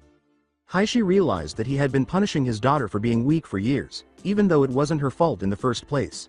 However, he had never heard of these seals before, and based on their appearance, they had to be at least 10 years old. Someone was hiding information, and they were getting help from the hospital doctors, Heishi growled in rage. Heishi turned and strode from the room, determined to find out who had harmed his daughter. Final flashback. The head physician, with whom he had spoken, promptly provided him with the records of every individual who had treated Hinata's injuries, the same 5 individuals for the previous decade. He had promptly summoned an Anbu team to look into who had imprisoned his daughter without his permission. He has remained by his firstborn's side thus far. His other daughter, Hanabi, sat on the chair beside him. Her face was filled with concern as she turned to face Hinata.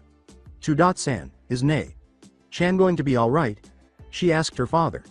Heishi sighed as he looked at his daughter. When the door behind them opened to reveal the Anbu Heishi had charged with investigating the seals, the two returned their attention to the steady rise and fall of Hinata's chest.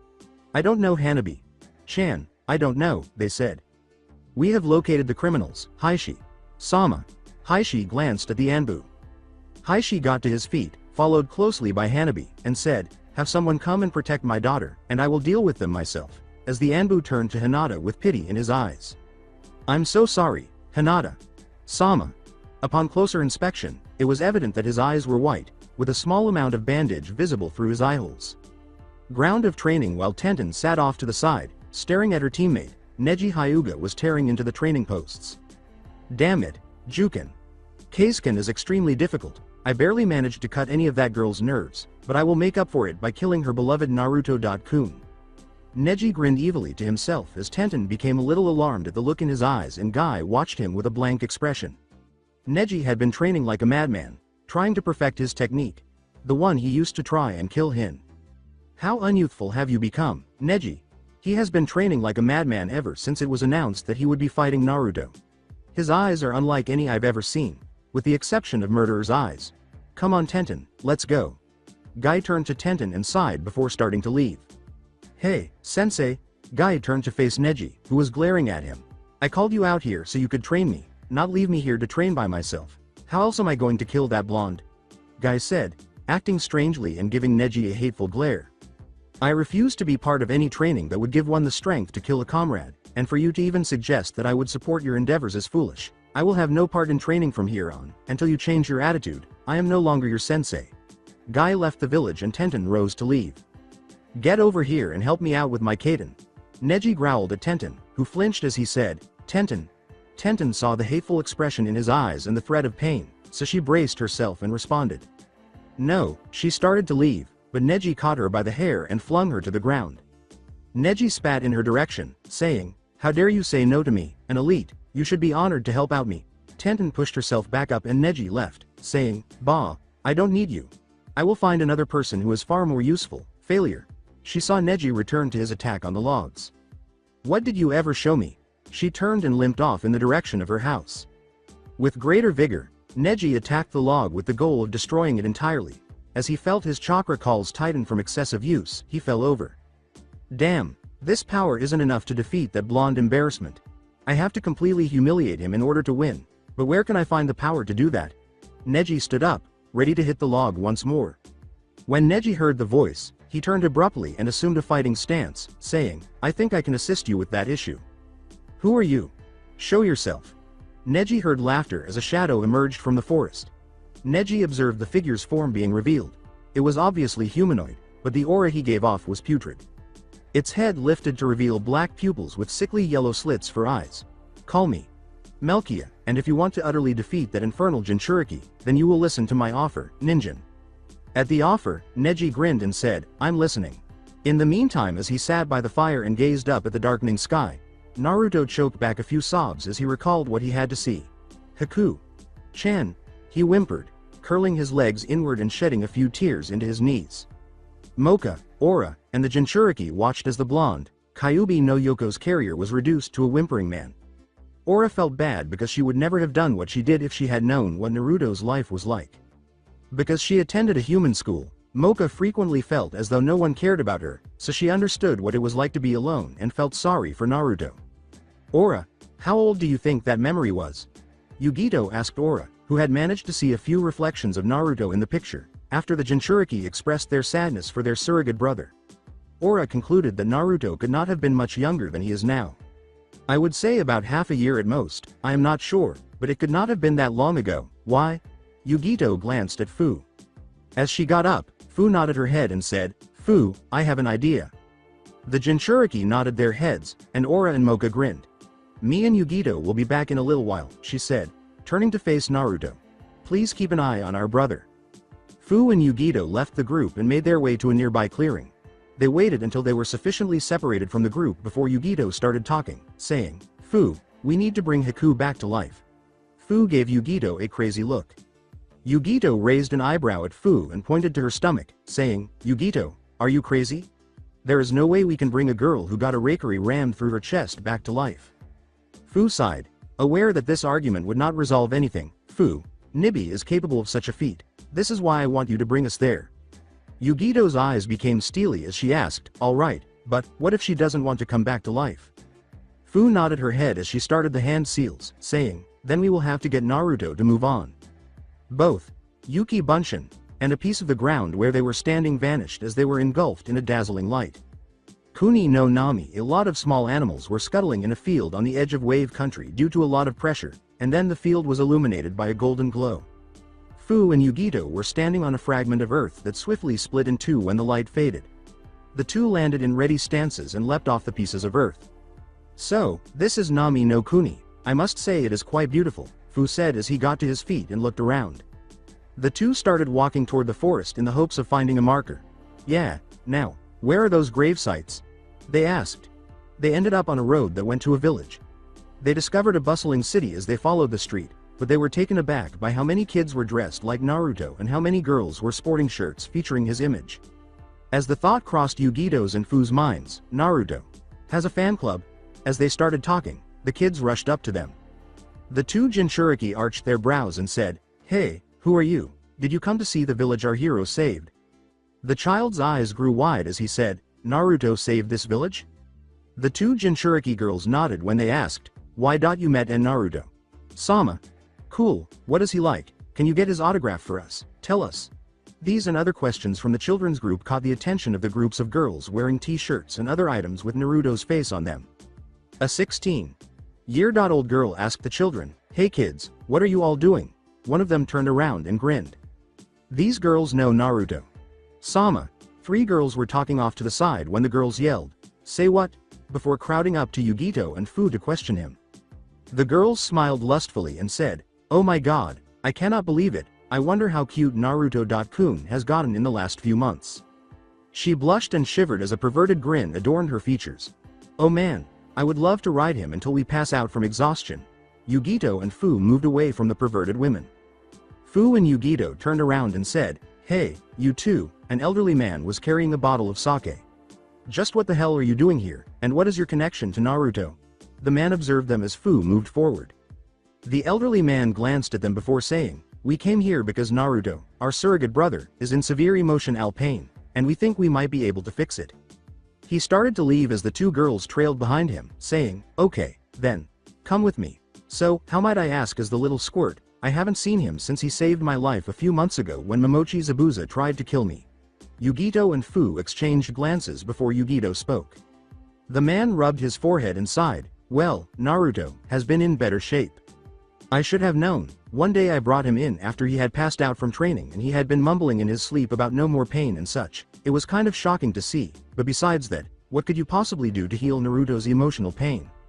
We believe we may be able to bring the woman he loved back to life," Yugito said, looking at the man in front of them, while Fu remained silent and both took deep breaths. Crash. The man snapped his head in the direction of the two, dropping his sake bottle. Bring someone back. T.to life. Are you insane? There is no possible way to bring anyone back to life unless, he said before being interrupted. The man looked at her, thinking she was crazy, but he sighed. If it was to help Naruto, he would risk it. Unless someone used the power of a demon, and the body was no more than 10 months old, he said. I have the power of the Nibi no Bakaneko, and the body of Naruto's love is less than half a year old. We can bring her back. As Fu approached the man, he leaned down to whisper in his ear, "Sigh, all right. But who was the girl Naruto loved?" "Momochi, Haku," the man said, his eyes widening, then he got up and spoke. The man walked toward the nearby forest and said, "Very well, follow me." Yugito and Fu ran after him, but Fu decided to speak up. The man grinned and replied, "By the way, what is your name?" "I am the super bridge builder, Tazuna, returning to Konoha." A pair of canine-like fangs pulled away from Neji's back, causing him to topple over in agony. The shadow of the dog's head returned to Melkia, who was giggling. "So, how do you like my gift?" Neji got to his feet slowly, clenching his fists, and then hurled a blow at a post, breaking it with enough force to send the splinters flying at the trees, impaling them halfway in. He smirked as a dark expression appeared on his face. Ha ha ha ha, ha ha ha ha ha. Ha. Oh perfect, it's magnificent. With this power I can crush that blonde shit stain. And the main house too, Neji said, laughing darkly as his pupils briefly turned black before returning to their normal colorless white pupils. "Now remember. This power will give you the strength to crush that blonde brat, but make sure you kill him, before he kills you," Melkia said with a laugh, before vanishing in a swirl of black chakra. "My lord Yamato, you will soon be free of Kitsunji's annoyance. The rest of the Biju will follow." He grinned as a dog silhouette appeared on his back and an aura of 5 demonic tails encircled him. The Mitarashi compound, the mother of Mitarashi Anko, Mitarashi Anna, was going through a number of documents that were all encoded in a language that only she and the other clan members could understand. Her eyes turned green and slitted as she gazed at the documents and grinned wickedly, saying, "How intriguing, soon my lord, we shall ascend to power. Together, and then I will have no need for the body of the failure's mother. I should have just destroyed her soul before I possessed her body years ago," she said, keeling over and clutching her head in agony. "But it doesn't matter now, this body is only useful to me, until I can free my soul. And then I will have no need for the body of the failure's mother." Anna stood up and started for the door, her snake-like fangs visible, her eyes turning into slits, her silhouette screaming in the background of her retina. Alongside the Namakazes with Kushina by his side, Minato sat atop the cage tower, reflecting on all he had done and attempting to figure out where they had gone wrong. Sitting far away from them, Sora thought about the brother she had met and then lost in a single encounter. Where did I go wrong? What did I do to make my son hate me? Where did I mess up enough to make my son be considered a monster? Minato growled to himself, clutching his hair. Kushina rubbed his back. Sora was thinking to herself, I don't know Minato. Koi, I don't know.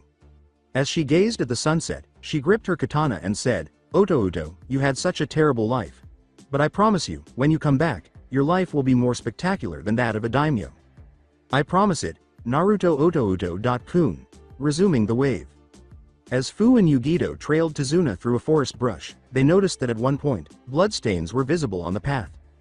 Pushing aside some incoming branches, Tazuna gazed at the clearing in front of him, a narrow ledge overlooking the nation of waves, the most breathtaking view in all of Nami no Kuni. Two exquisite, elaborate headstones made from the Nami no Kuni trees themselves were located close to the edge of the ledge. The text on the left says, Zabuza Momochi Kirigakir no Kijin, or the Mist Demon. Swordsman, warrior, father, and shinobi, may his legacy as one of the Kiri no Shinobigatana Nananan Shu, 7 ninja swordsmen of the mist, be remembered forever, and may he rest in peace in the glory of heaven. The correct one reads, Haku Momochi Okami no Kori, also known as the Ice Mistress. Fighter, daughter, lover, etc. Her heart will always belong to her, so may she rest in peace and find beauty in heaven. As Yugito approached the two grave sites, Nibi spoke to herself. Yugito placed her hands on top of the graves and started charging her chakra through her arms, then through her hands, and finally into her palms and fingertips. She mentally nodded, saying, Focus my chakra on top of the graves, and let me do the rest. As Nibi's chakra whirled around her and concentrated on the two bodies on the ground, Fu and Tazuna took a step back. Nibi no Bakaneko, Rivivaru, Yugito exclaimed as she closed her eyes and inhaled, then opened them to reveal golden pupils. Her chakra soaked into the earth and encircled the bodies of the two fallen warriors, causing the ground to split apart as their flesh, bone, and blood were restored. All of them sensed a sinister presence, but only Yugito and Nibi could see it. A demonic arm clad in prayer beads waved its hand, sending 2 balls of energy into the bodies of the two dead. The foreboding sensation vanished, and the two warriors' eyes widened as they breathed life again. The following day, as he sat on the mountainside, gazing out at the vastness of nature, Naruto sighed to himself and shed a few more tears. Haku-chan, I wish you were here, he said as he surveyed the scenery when a shiver went up his spine. Your wish, he heard a voice that caused his eyes to widen and his skin to turn pale. Is granted, Naruto swallowed and slowly turned his head around, which caused his eyes to widen even more because Momochi Haku and Momochi Zabuza were standing in front of him. That's it for today. I hope you guys enjoyed this great story. See you in the next one.